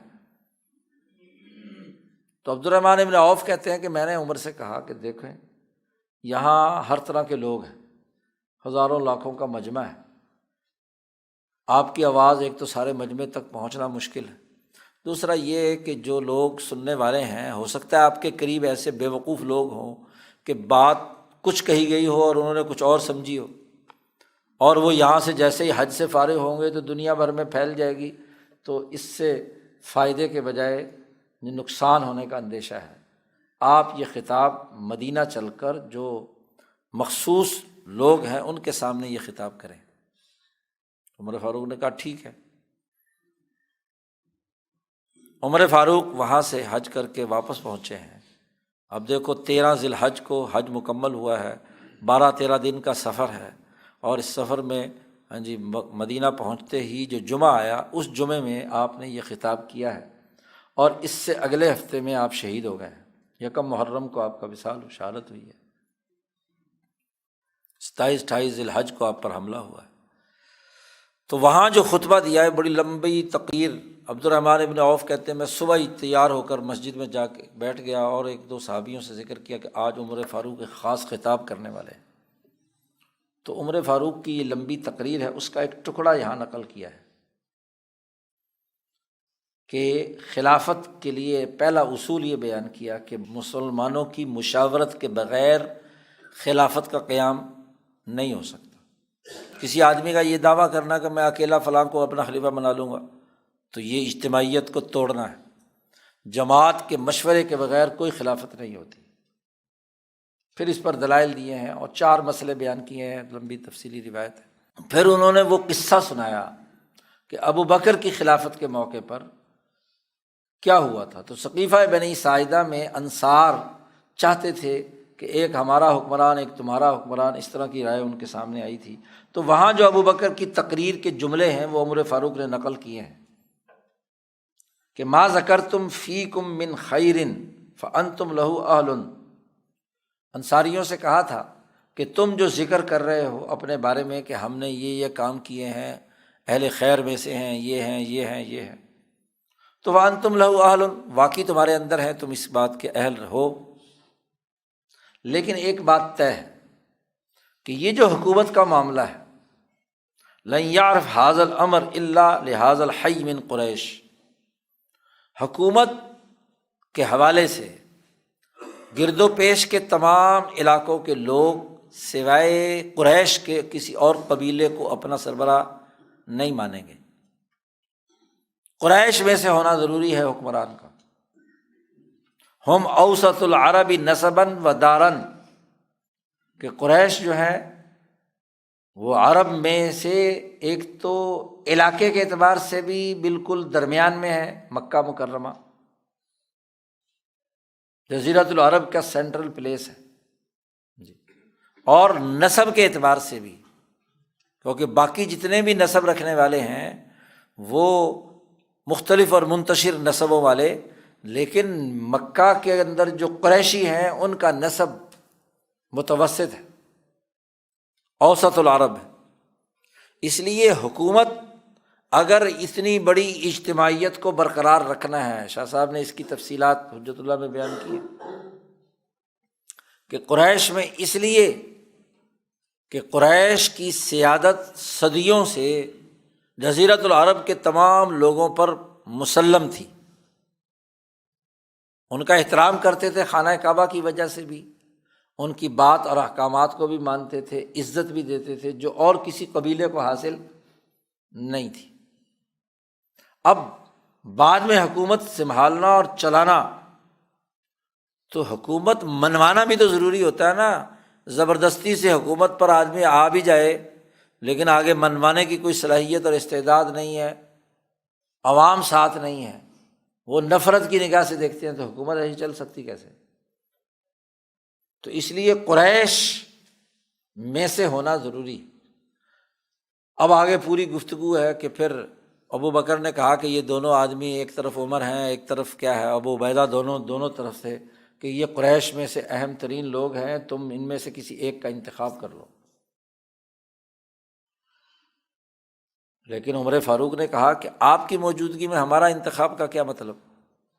تو یہ اس حدیث سے شاہ صاحب نے یہ بات ثابت کی ہے کہ خلافت قریش کے اندر ہے، اور قریش میں یہ بات تسلیم شدہ تھی کہ قریش میں نبی اکرم صلی اللہ علیہ وسلم کے بعد سب سے ذی وجاہت اور سب سے عزت والی جو شخصیت تھی وہ ابو بکر صدیق تھے۔ اس سے استدلال کیا شاہ صاحب نے۔ اسی طرح یہی حدیث تفصیل کے ساتھ ابو بکر ابن ابی شیبہ نے بھی تخریج کی ہے، وہاں الفاظ دوسرے ہیں، اس لیے شاہ صاحب نے اس روایت کو یہاں پر نقل کیا ہے۔ فقال ابو بکر صدیق رضی اللہ تعالیٰ عنہ نے انصاریوں کی تقریر سننے کے بعد کہا تھا علی رسلکم، ذرا ٹھہرو تم۔ فحمد اللہ و اثنى علیہ، اللہ کی حمد و ثنا بیان کی۔ ثم قال یا معاشر الانصار، اے انصاریوں کی جماعت، انا واللہ ما ننکر فضلکم، اللہ کی قسم ہم تمہاری فضیلت کا انکار نہیں کرتے، اور اسلام میں جتنی تم نے مصیبتیں اور مشقتیں برداشت کی ہیں اس کا بھی انکار نہیں کرتے۔ ولا بلاءکم فی الاسلام ولا حقکم الواجب علینا، تمہارا جو حق ہم پر لازمی ہے اسے بھی ہم مانتے ہیں۔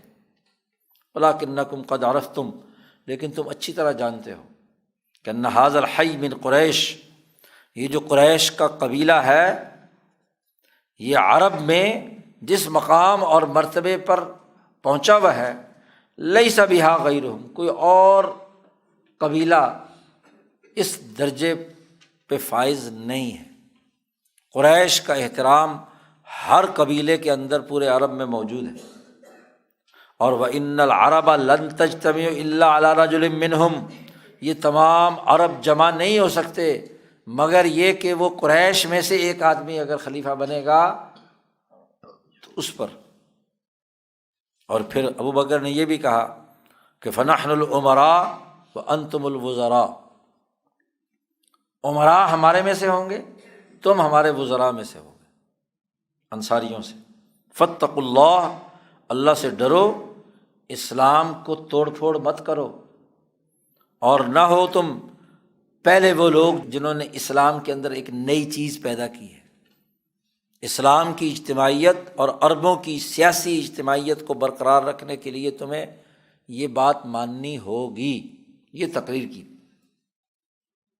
تو شاہ صاحب کہتے ہیں کہ اس سے معلوم ہوا کہ خلافت خاصہ میں خاص طور پر قریش کے نسب کی شرط خلیفہ کے اندر ہونا، یہ ایسی شرط ہے جو تمام اہل سنت والجماعت کا متفقہ فیصلہ ہے، اجماع ہے کہ قریش میں سے خلیفہ ہونا، خاص طور پر جب تک عرب علاقے کے حکمرانی حکومت رہی تو وہاں کا جو منظرنامہ، وہاں کا جو معروض ہے، اس معروض میں قریش کے نسب والا کا خلیفہ ہونا لازمی اور ضروری تھا، حضور صلی اللہ علیہ وسلم کے بعد خاص طور پر۔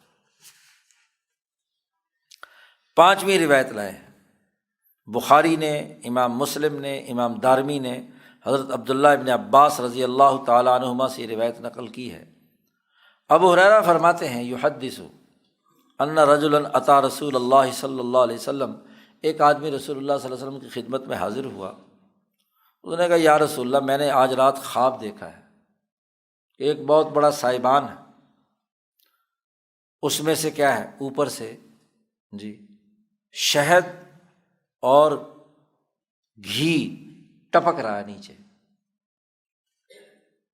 اور میں نے لوگوں کو دیکھا کہ وہ اپنے ہاتھوں پر وہ شہد اور گھی لے رہے ہیں، کسی کے پاس زیادہ آیا، کسی کے پاس کم آیا، اور میں نے ایک دیکھا کہ ایک رسی ہے جو آسمان سے زمین تک لٹکی ہوئی ہے۔ میں نے دیکھا، صحابی کہتے ہیں خواب میں، یا رسول اللہ، کہ آپ نے اس رسی کو پکڑا، رسی آپ نے پکڑی اور رسی پکڑ کر آپ چڑھتے چلے گئے اوپر، فعلوت۔ اس کے بعد ایک اور آدمی آیا، اس نے بھی یہ رسی پکڑی اور وہ بھی چڑھتا ہوا اوپر چلا گیا۔ اس کے بعد ایک اور آدمی آیا، اس نے بھی وہ رسی پکڑی اور چڑھتا ہوا اوپر چلا گیا۔ پھر ایک تیسرا آدمی آیا، اس نے بھی رسی پکڑی، چڑھنے لگا تو رسی ٹوٹ گئی، لیکن پھر جڑ گئی، اور وہ بھی اسی طریقے سے جیسے پہلے دو آدمی اوپر چڑھے تھے وہ بھی چڑھ گیا۔ اس نے جیسے ہی یہ خواب سنایا تو اس مجلس میں ابو بکر صدیق رضی اللہ تعالیٰ عنہ بھی موجود تھے۔ قال ابو بکر بأبی انت و امی، ابو بکر نے کہا یا رسول اللہ، میرے ماں باپ آپ پر قربان ہوں، آپ ذرا مجھے اجازت دیں کہ میں اس خواب کی تعبیر بیان کر دوں۔ آپ نے فرمایا ٹھیک ہے، بیان کرو، تعبیر بیان کرو۔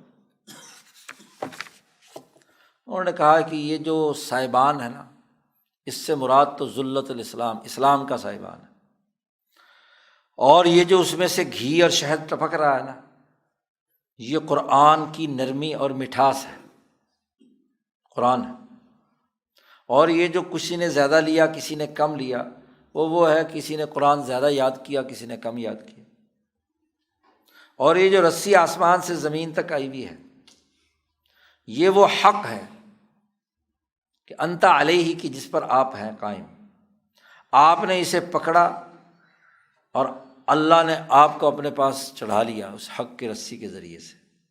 پھر آپ کے بعد ایک اور آدمی نے پکڑا، اور وہ بھی چڑھتا ہوا اوپر چلا گیا۔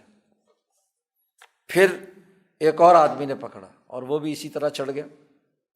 پھر ایک تیسرے آدمی نے پکڑا، اس کی رسی درمیان میں ٹوٹ گئی اور پھر جڑ گئی، پھر وہ بھی چڑھ گیا۔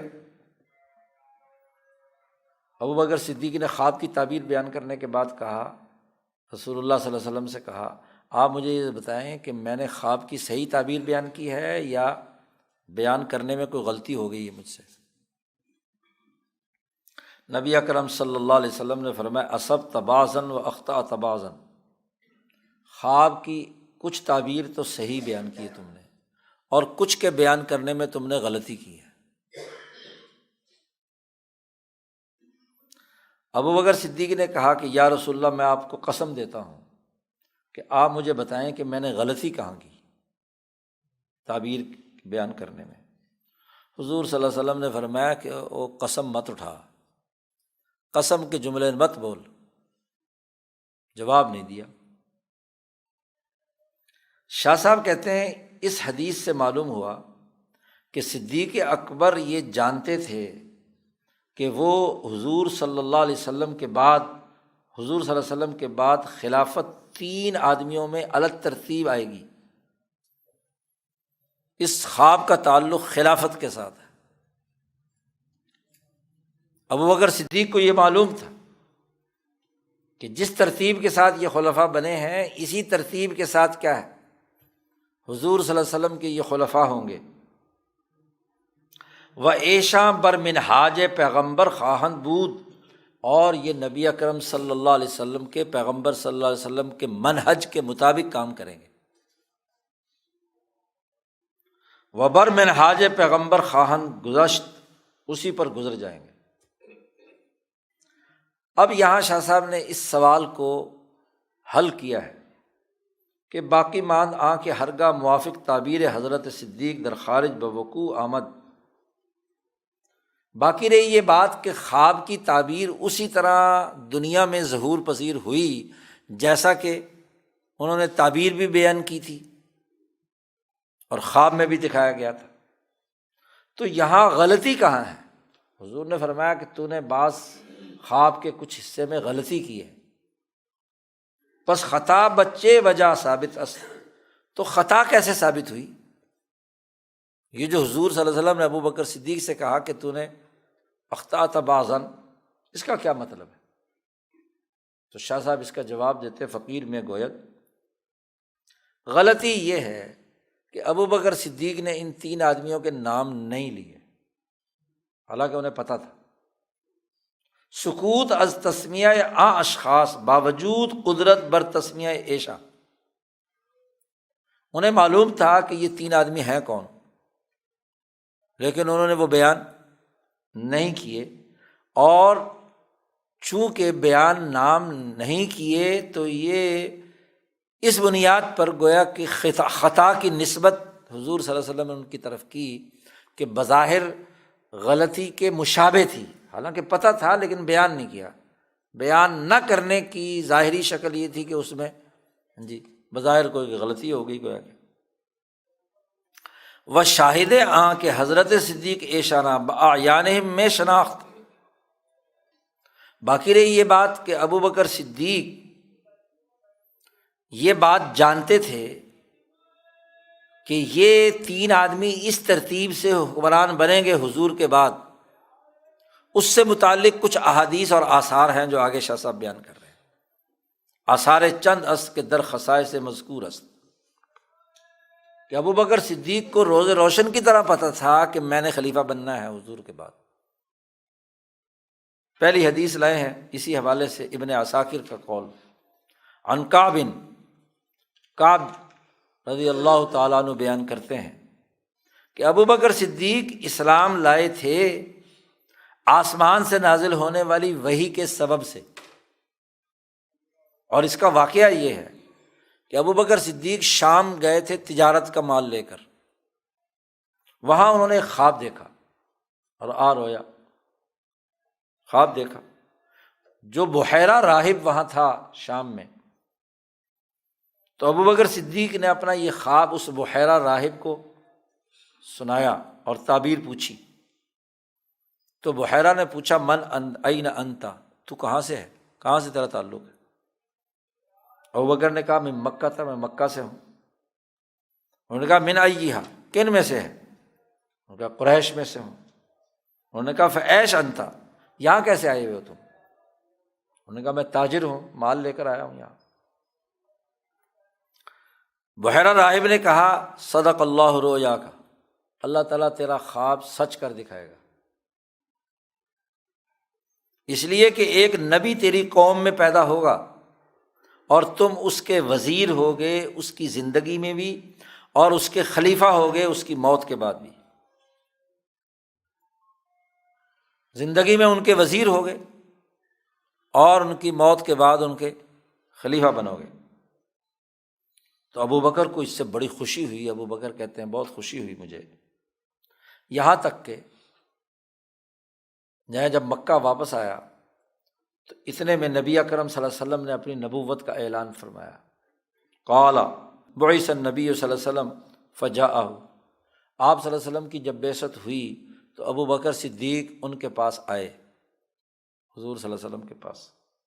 فقال، حضور سے کہا یا محمد مد دلیل علی ما تدعی، آپ جو دعوی نبوت کرتے ہیں اس کی دلیل کیا ہے؟ دلیل پوچھی، پہلے عقلی سوال کیا ابو بکر نے آ کر نبی اکرم صلی اللہ علیہ وسلم سے، کیا دلیل ہے آپ کی اس بات پر کہ آپ دعوی نبوت کر رہے ہیں؟ قال، حضور صلی اللہ علیہ وسلم نے فرمایا وہ خواب جو تو نے شام میں دیکھا تھا نا، وہ جو تو نے خواب دیکھا تھا شام میں، اب نہ تو حضور صلی اللہ علیہ وسلم کو پتہ تھا خواب کا، اور اس خواب میں بحیرہ نے تعبیر دی تھی کہ تم ان کے خلیفہ بنو گے، وزیر بھی بنو گے اور خلیفہ بنو گے، تو ابو بکر کو تو پتہ تھا۔ جیسے ہی حضور صلی اللہ علیہ وسلم نے یہ جملہ کہا کہ دلیل وہ خواب ہے جو تو نے ابھی شام میں دیکھ کر آیا، تو ابو بکر نے ایک دم حضور صلی اللہ علیہ وسلم سے معانقہ کیا اور وقبل ما بین عینیہ، اور آپ کی دونوں آنکھوں کے درمیان ماتھے پر بوسہ لیا حضور صلی اللہ علیہ وسلم کا ابو بکر صدیق نے، اور کہا اشہد انک رسول اللہ، میں گواہی دیتا ہوں کہ آپ واقعی اللہ کے رسول ہیں۔ تو نبوت بلکہ اسلام لانے سے پہلے ہی ابو بکر کو پتہ تھا کہ میں ان کا خلیفہ بنوں گا، تو خلافت کا تو پہلے پتہ تھا انہیں۔ اب اس کے باوجود وہ اس خواب کی تعبیر میں کیا کر رہے ہیں؟ اپنا نام بیان رجل کہہ رہے ہیں، تو یہ غلطی ہے۔ حدیث کی کتابیں پڑھتے ہیں، جب یہ اخطاء کی بات آتی ہے تو سب لوگ خاموش ہوتے ہیں کیونکہ بیان ہی نہیں کسی نے کیا۔ شاہ صاحب اس کی وضاحت کر رہے ہیں۔ اسی طریقے سے حضرت عبداللہ ابن مسعود کی روایت ابن عساکر نے نقل کی ہے کہ قال ابو بکر، یہ قصہ تو ابو بکر کا شام کے سفر کا ہے قبل از نبوت۔ دوسرا قصہ شاہ صاحب نے نقل کیا کہ ابو بکر صدیق فرماتے ہیں کہ میں یمن کی طرف مال لے کر گیا تھا نبی اکرم صلی اللہ علیہ وسلم کی بعثت سے پہلے، تو ایک قبیلہ بنو ازد کا ایک بوڑھا آدمی تھا، شیخ تھا، میں اس کے پاس ٹھہرا جو کتابیں پڑھتا تھا، تورات انجیل وغیرہ، قرأ الکتب،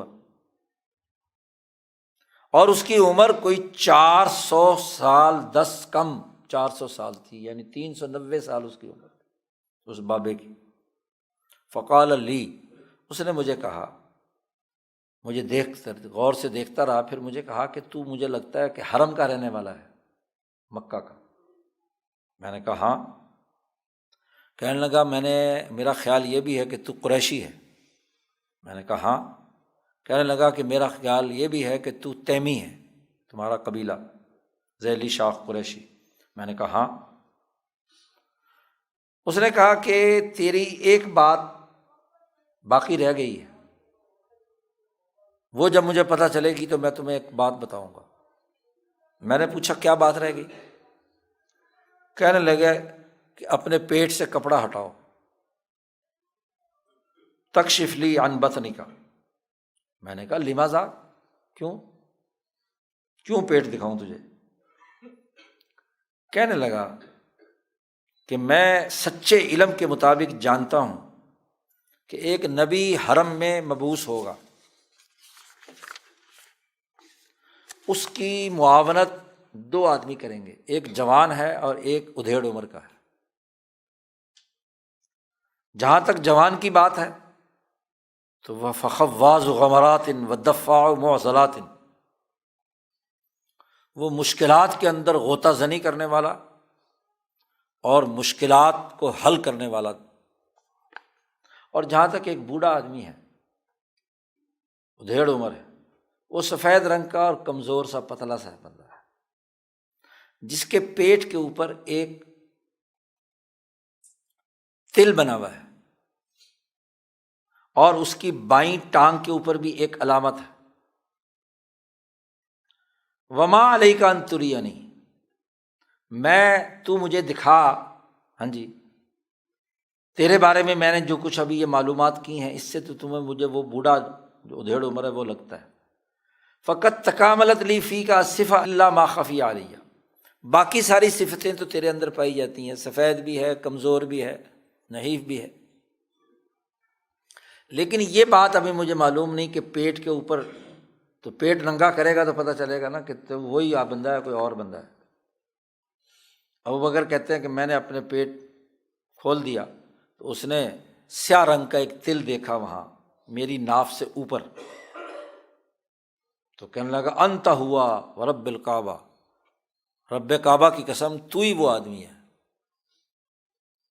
کہ ایک نبی آئے گا اس کا تو کیا ہے، معاون بنے گا۔ اب یہ بات ابوبکر کو یمن سے بھی معلوم ہے، یمن کے اس شیخ ازد سے اور بحیرہ راہب سے بھی معلوم ہے کہ وہ خلیفہ بنیں گے حضور کے بعد۔ 8ویں روایت لائے ہیں، ابن سعد حسن سے روایت کرتے ہیں کہ ابوبکر صدیق نے فرمایا یا رسول اللہ، اے اللہ کے رسول، میں ہمیشہ خواب میں یہ دیکھتا ہوں کہ میں لوگوں کی گندگیوں کو روند کر جا رہا ہوں پاؤں کے نیچے۔ حضور صلی اللہ علیہ وسلم نے فرمایا لَتَكُونَنَّ مِنَ النَّاسِ بِسَبِيلٍ، کہ تم لوگوں کے لیے راستے بناؤ گے اور لوگوں کے اوپر تمہاری ایک قسم کی کیا ہے، حکمرانی ہوگی۔ دوسرا ابوبکر نے کہا کہ میں اپنے سینے میں دیکھتا ہوں 2 نشان جی خواب میں، تو حضور نے فرمایا یہ 2 سال، یعنی 2 سال تم حکمران رہو گے۔ یہ بات ابوبکر کو پہلے سے پتہ تھی۔ شاہ صاحب کہتے ہیں، یہاں ایک اور سوال اٹھا دیا شاہ صاحب، کیونکہ جو ممکنہ سوالات کسی کے دماغ میں کلبلاتے ہیں شاہ صاحب انہیں خود ہی اٹھا کر اس کا جواب دیتے ہیں۔ وہ اگر قسم گوید، اگر کوئی یہ کہے کہ صدیق اکبر کو اگر پہلے سے پتہ تھا کہ خلافت ان کو ملنی ہے، اگر میں دانست کے مبشر بخلافت اوست در وقت بیعت چلا توقف فرمود، تو ثقیفہ بنی ساعدہ میں ابوبکر صدیق نے بیعت لینے میں توقف کیوں کیا اور کہا کہ عمر سے یا ابو عبیدہ سے بیعت ہو جاؤ؟ وچرا اشارت بفاروق و ابو عبیدہ نمود کے بایعوا احد ہذین، کہ عمر سے بیعت کر لو یا ابو عبیدہ سے بیعت کر لو۔ اگر ابو بکر کو یہ پتہ تھا کہ خلیفہ میں نے ہی بننا ہے، بشارت ملی ہوئی ہے، تو پھر ان دونوں کو بیعت کرنے کے لیے حوالے سے کیا کیوں کہا لوگوں کو؟ تو شاہ صاحب اس کا جواب دیتے ہیں، گوئم بشارت بچیز مقتضی آنیست کہ البتہ آرا طلب نمائند، بشارت اس بات کا تقاضا نہیں کرتی کہ آدمی اس کی طلب واضح کرے، اپنی طرف سے مانگے بھی، جیسا کہ حضرت صلی اللہ علیہ وسلم فرمودن کہ عائشہ صدیقہ رضی اللہ تعالی عنہا زوجہ جناب خواہد بودا ما ھذا سعید تزوجہ نہ فرمودن۔ شاہ صاحب نے اس کی دلیل دی، ایک حدیث میں آتا ہے کہ حضور صلی اللہ علیہ وسلم کو خواب میں حضرت عائشہ کی تصویر دکھائی گئی۔ حضرت عائشہ فرماتی ہیں حضور صلی اللہ علیہ وسلم نے عائشہ سے کہا کہ تمہاری تصویر مجھے دکھائی گئی کہ اس سے تمہاری شادی ہوگی جی، تو 2-3 دفعہ۔ تو عائشہ فرماتی ہیں کہ یہ بات حضور صلی اللہ علیہ وسلم نے فرمائی، اس پر حضور نے فرمایا کہ ان یکن ھذا من عند اللہ، اگر یہ اللہ کی طرف سے ہے تو ہو جائے، گزرے جی۔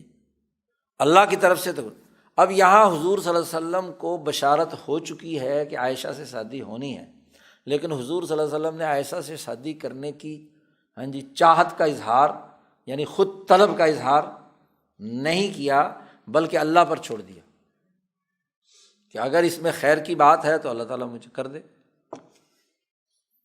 شاہ صاحب کہتے ہیں کہ اہل اللہ کی حالت اس طرح کی صورتوں میں جب بشارت ہوتی ہے مختلف ہوتی ہے۔ گاہے بسا اوقات جس کو خوشخبری دی جاتی ہے اور اسے وثوق ہوتا ہے اس چیز کے آنے کا، تو وہ اس کے لیے کوشش کرتا ہے کہ جو کچھ خوشخبری دی گئی ہے اس کو پورا کرنے کے لیے وہ اپنی بھی تمام توانائی استعمال کرتا ہے۔ اور وہ گاہے اور بعض اہل اللہ ایسے ہیں کہ وہ غیبی تدبیر کے انتظار میں رہتے ہیں، اس کو اپنے جسم پر نہیں لیتے کہ لطف الہی در کدام قالب آ روح منفوخ میں سازد، کہ اللہ تعالیٰ کی مہربانی کس پیرائے میں اس بشارت کو پورا کرنے والی ہے، وہ انتظار میں رہتے ہیں۔ تو حضرت صدیق اکبر نے یہاں راہ توقف، راہ اختیار نمود، اس موقع پر یہ جو بایعوا احد ہذین کی طرف اشارہ کیا ہے، تو یہاں توقف کیا ہے، طلب کا اظہار نہیں کیا، تاکہ نفس کے حظ اور لذت سے دور رہیں۔ تابعد باشد حظ نفس، یا بسبب دیگر مانندے ہی، یا کوئی اور بھی سبب بن سکتا ہے۔ تو بہرحال یہ اہل اللہ کا جو اعلیٰ درجے کے صدیقین کے مرتبے پر فائز ہوتے ہیں، ان کی کیفیت ہوتی ہے کہ خوشخبری تو یقیناً ہے کہ خلیفہ بنیں گے، لیکن اس کے لیے طلب اور اس کے لیے باقی چیزیں جو ہیں وہ نہیں کی جاتی، یہ اس کا تعلق اس سے معاملے سے۔ اما اس بات حضرت صدیق خلافت خضرا بسوابق اسلامیہ، جہاں تک صدیق اکبر کا اپنی خلافت کے حوالے سے ہونا کہ آپ سابقین میں سے ہیں، تو روایت ترمذی نے نقل کی ہے ابو سعید خدری سے کہ ابو بکر صدیق نے فرمایا الست احق الناس بہا، کیا میں لوگوں سے سب سے زیادہ حقدار نہیں تھا؟ کیا میں سب سے پہلا مسلمان نہیں ہوں؟ کیا میں فلاں صاحب پہلے درجے کا نہیں ہوں؟ مثلا وہ غار کے اندر الست صاحب قضا۔ تو مختلف جگہوں پر ابو بکر صدیق نے اپنی خلافت کے زیادہ حقدار ہونے کو واضح کیا ہے، کیونکہ سابقین میں سے ہے۔ واما استدلال صدیق برمن توقف ازوی بیعت بعد انعقاد بیعت عامہ بلزوم شق اصل مسلمین۔ باقی رہی بات کہ ابو بکر صدیق کا استدلال ان لوگوں سے جنہوں نے توقف کیا تھا بیعت سے متعلق، تو وہاں بیعت تو سقیفہ بنی ساعدہ میں منعقد ہو چکی تھی، اب جب بیعت عامہ شروع ہوئی اور وہاں ابو بکر صدیق نے کہا کہ مسلمانوں کی اجتماعیت کو توڑنے سے بچنا ضروری ہے۔ اس پر روایت لائے ہیں حاکم کی، امام حاکم روایت کرتے ہیں ابو سعید خدری سے ایک لمبے قصے میں کہ جب وہ سقیفہ بنی ساعدہ میں تو مخصوص لوگوں کی بیعت تھی، اس کے بعد آپ مسجد نبوی میں آئے اور ممبر پر بیٹھے اور وہاں تمام لوگوں سے بیعت کا معاملہ شروع ہوا۔ تو جب ابو بکر بیٹھے ممبر پر، نظر فی وجوہ القوم، لوگوں کی طرف نظر اٹھا کر دیکھا تو منظر پورا مجمع دیکھنے کے بعد ابو بکر نے دیکھا کہ علی موجود نہیں ہے، فلم یرا علی جن، تو لوگوں سے پوچھا علی کہاں ہے؟ فقام ناس من الانصاری، تو انصاریوں میں سے کچھ لوگ اٹھے اور جا کر حضرت علی کو لے کر آ گئے۔ فاتوا بہ، فقال ابو بکر، ابو بکر نے حضرت علی سے کہا کہ اے رسول اللہ صلی اللہ علیہ وسلم کے چچا زاد بھائی، چچا کے بیٹے اور ان کے داماد، کیا تمہارا ارادہ یہ ہے کہ مسلمانوں کی اجتماعی لاٹھی کو تم توڑ دو؟ کیوں نہیں اس بیعت کی مجلس میں آئے؟ حضرت علی نے کہا لا تثریب یا خلیفۃ رسول اللہ فبایعہ، اے اللہ کے رسول کے خلیفہ کوئی حرج کی بات نہیں، انہوں نے فوراً بیعت کر لی۔ ثم لم یرا الزبیر بن العوام، پھر ابو بکر نے دیکھا کہ مجمع میں زبیر بن عوام بھی نہیں ہے، ان کے بارے میں سوال کیا کہ وہ کہاں ہیں؟ لوگ انہیں بھی لے آئے۔ تو ابوبکر نے کہا اے رسول اللہ صلی اللہ علیہ وسلم کی پھوپھی کے بیٹے اور حضور صلی اللہ علیہ وسلم کے حواری، کیا تمہارا ارادہ مسلمانوں کی اجتماعیت کو توڑنے کا ہے کہ تم یہاں مجمع بیعت میں نہیں آئے تھے؟ قال، انہوں نے کہا لا تثریب یا خلیفۃ رسول اللہ صلی اللہ علیہ وسلم۔ انہوں نے بھی وہی جملہ جو ابوبکر علی نے کہا تھا، تو انہوں نے بھی بیعت کر لی۔ تو مسلمانوں کی اجتماعیت کو برقرار رکھنے کے حوالے سے ابوبکر صدیق کے جو الفاظ ہیں وہ یہاں نقل کر دی۔ شاہ صاحب نے پیچھے ایک بات یہ بھی کہی تھی کہ جو خلیفہ متقدم ہے اس نے آنے والے خلیفہ کے بارے میں وصیت کی ہو یا اس کی نشاندہی کی ہو، تو شاہ صاحب اس مسند ابوبکر صدیق کے آخر میں حضرت فاروق کی خلافت کی افضلیت اور اس کے بارے میں جو ابوبکر نے فرمایا وہ روایات بھی یہاں جمع کی ہیں۔ فقد اخرجت ترمذی، امام ترمذی نے روایت کی ہے جابر بن عبداللہ سے کہ قال عمر لابی بکر، حضرت عمر نے ابو بکر سے کہا یا خیر الناس بعد رسول اللہ صلی اللہ علیہ وسلم، تو ابو بکر نے کہا اما انک ان قلت ذاک فقد سمعت رسول اللہ صلی اللہ علیہ وسلم، میں نے تو تمہارے بارے میں یہ سنا ہے کہ ما طلعت الشمس علی رجل خیر من عمر، عمر سے بہتر کوئی آدمی نہیں جس پر سورج طلوع نہ ہوا ہو۔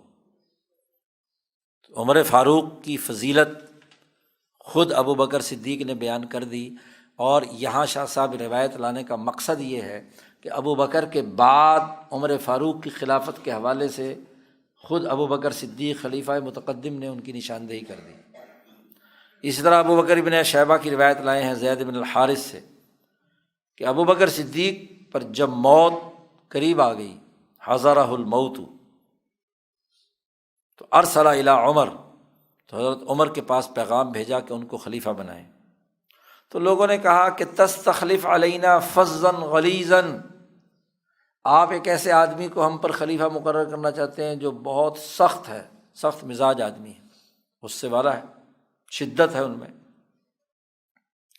ولو قد ولینا کان افظ و اغلظ، ابھی تو وہ ان کے پاس حکومت نہیں ہے، اتنے سخت ہیں، اور جب حکمران بنیں گے تو پھر تو بہت زیادہ سختی اور شدت کریں گے، پھر تو ان کا غصہ سنبھالے گا، اختیارات، حکومتی اختیارات بھی مل جائیں گے۔ فما تقول لربک، لوگوں نے کہا کہ آپ اپنے رب کے سامنے کیا جواب دیں گے جب آپ اللہ سے ملاقات کریں گے کہ تو ہمارے اوپر عمر جیسے آدمی کو خلیفہ بنا کر گیا جو بہت سخت ہے۔ قال ابو بکر نے کہا کہ کیا تم مجھے میرے رب سے ڈراتے ہو؟ ابی ربی تخوفنی، اقول، میں کہوں گا اللہ میاں کو اللہم استخلفت علیہم خیر خلقک، میں نے تیرے مخلوق میں سب سے بہترین آدمی کو خلیفہ مقرر کیا ہے۔ جواب دے دوں گا میں اللہ کے سامنے، اللہ میاں میرے سے پوچھے گا۔ اسی طرح ابو بکر بن ابی شیبہ روایت کرتے ہیں محمد سے عن رجل من بنی زریق، ایک لمبے قصے میں، قال ابو بکر لعمر، ابو بکر نے عمر سے کہا انت اقوی منی، آپ مجھ سے زیادہ طاقتور ہیں۔ قال عمر انت افضل منی، آپ مجھ سے زیادہ افضل ہیں۔ طاقت کا، قوت کا ہونا تو اپنی جگہ پر ہے، لیکن افضلیت آپ کو حاصل ہے۔ یہ تمام روایات جمع کر کے شاہ صاحب کہتے ہیں ناظر و منصف دریں آثار مستر میں شود، یہ مسند ابی بکر کے جتنے بھی احادیث ہیں، ان احادیث کو دیکھنے والا اور منصف مزاج آدمی جب ان تمام احادیث کو دیکھتا ہے تو مجبور ہوتا ہے کہ در آنکھ این اوصاف رات دخلے ہست در اثبات خلافت خاصہ، یہ وہ اوصاف ہیں جن کو خلافت خاصہ کے اثبات میں بڑا دخل حاصل ہے، کہ طبقہ اولیٰ کی جو خلافت خاصہ ہے اعلیٰ درجے کی، وَإِلَّا ذکر این کلمات در مبحث اثبات خلافت خارج از قانون مخاطبات باشد، ورنہ تو ان کلمات کا خلافت کے اثبات کے مبحث میں بیان کرنا یہ ہمارے اس دائرے سے باہر بات ہے، لیکن یہ احادیث ہمیں مجبور کرتی ہیں کہ نبی اکرم صلی اللہ علیہ وسلم کے بعد اگر خلیفہ برحق ہیں تو ابو بکر صدیق، پھر عمر فاروق۔ شاہ صاحب نے یہاں مسند ابی بکر پہلے بیان کی ہے، اس کے بعد مسند عمر بیان کی ہے۔ یہاں یہ 11 12 13 روایات بیان کی ہیں، مسند ابی بکر کی ملی ہیں جو شاہ صاحب نے یہاں جمع کر دی، اور آگے مسند عمر اس کے بعد بیان کریں گے، پھر مسند عثمان، پھر مسند علی، پھر مسند مہاجرین انصار وغیرہ وغیرہ ترتیب۔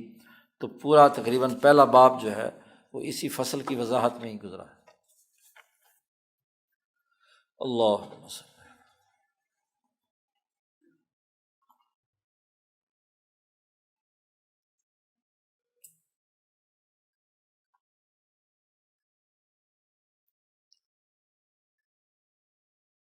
اجمعین۔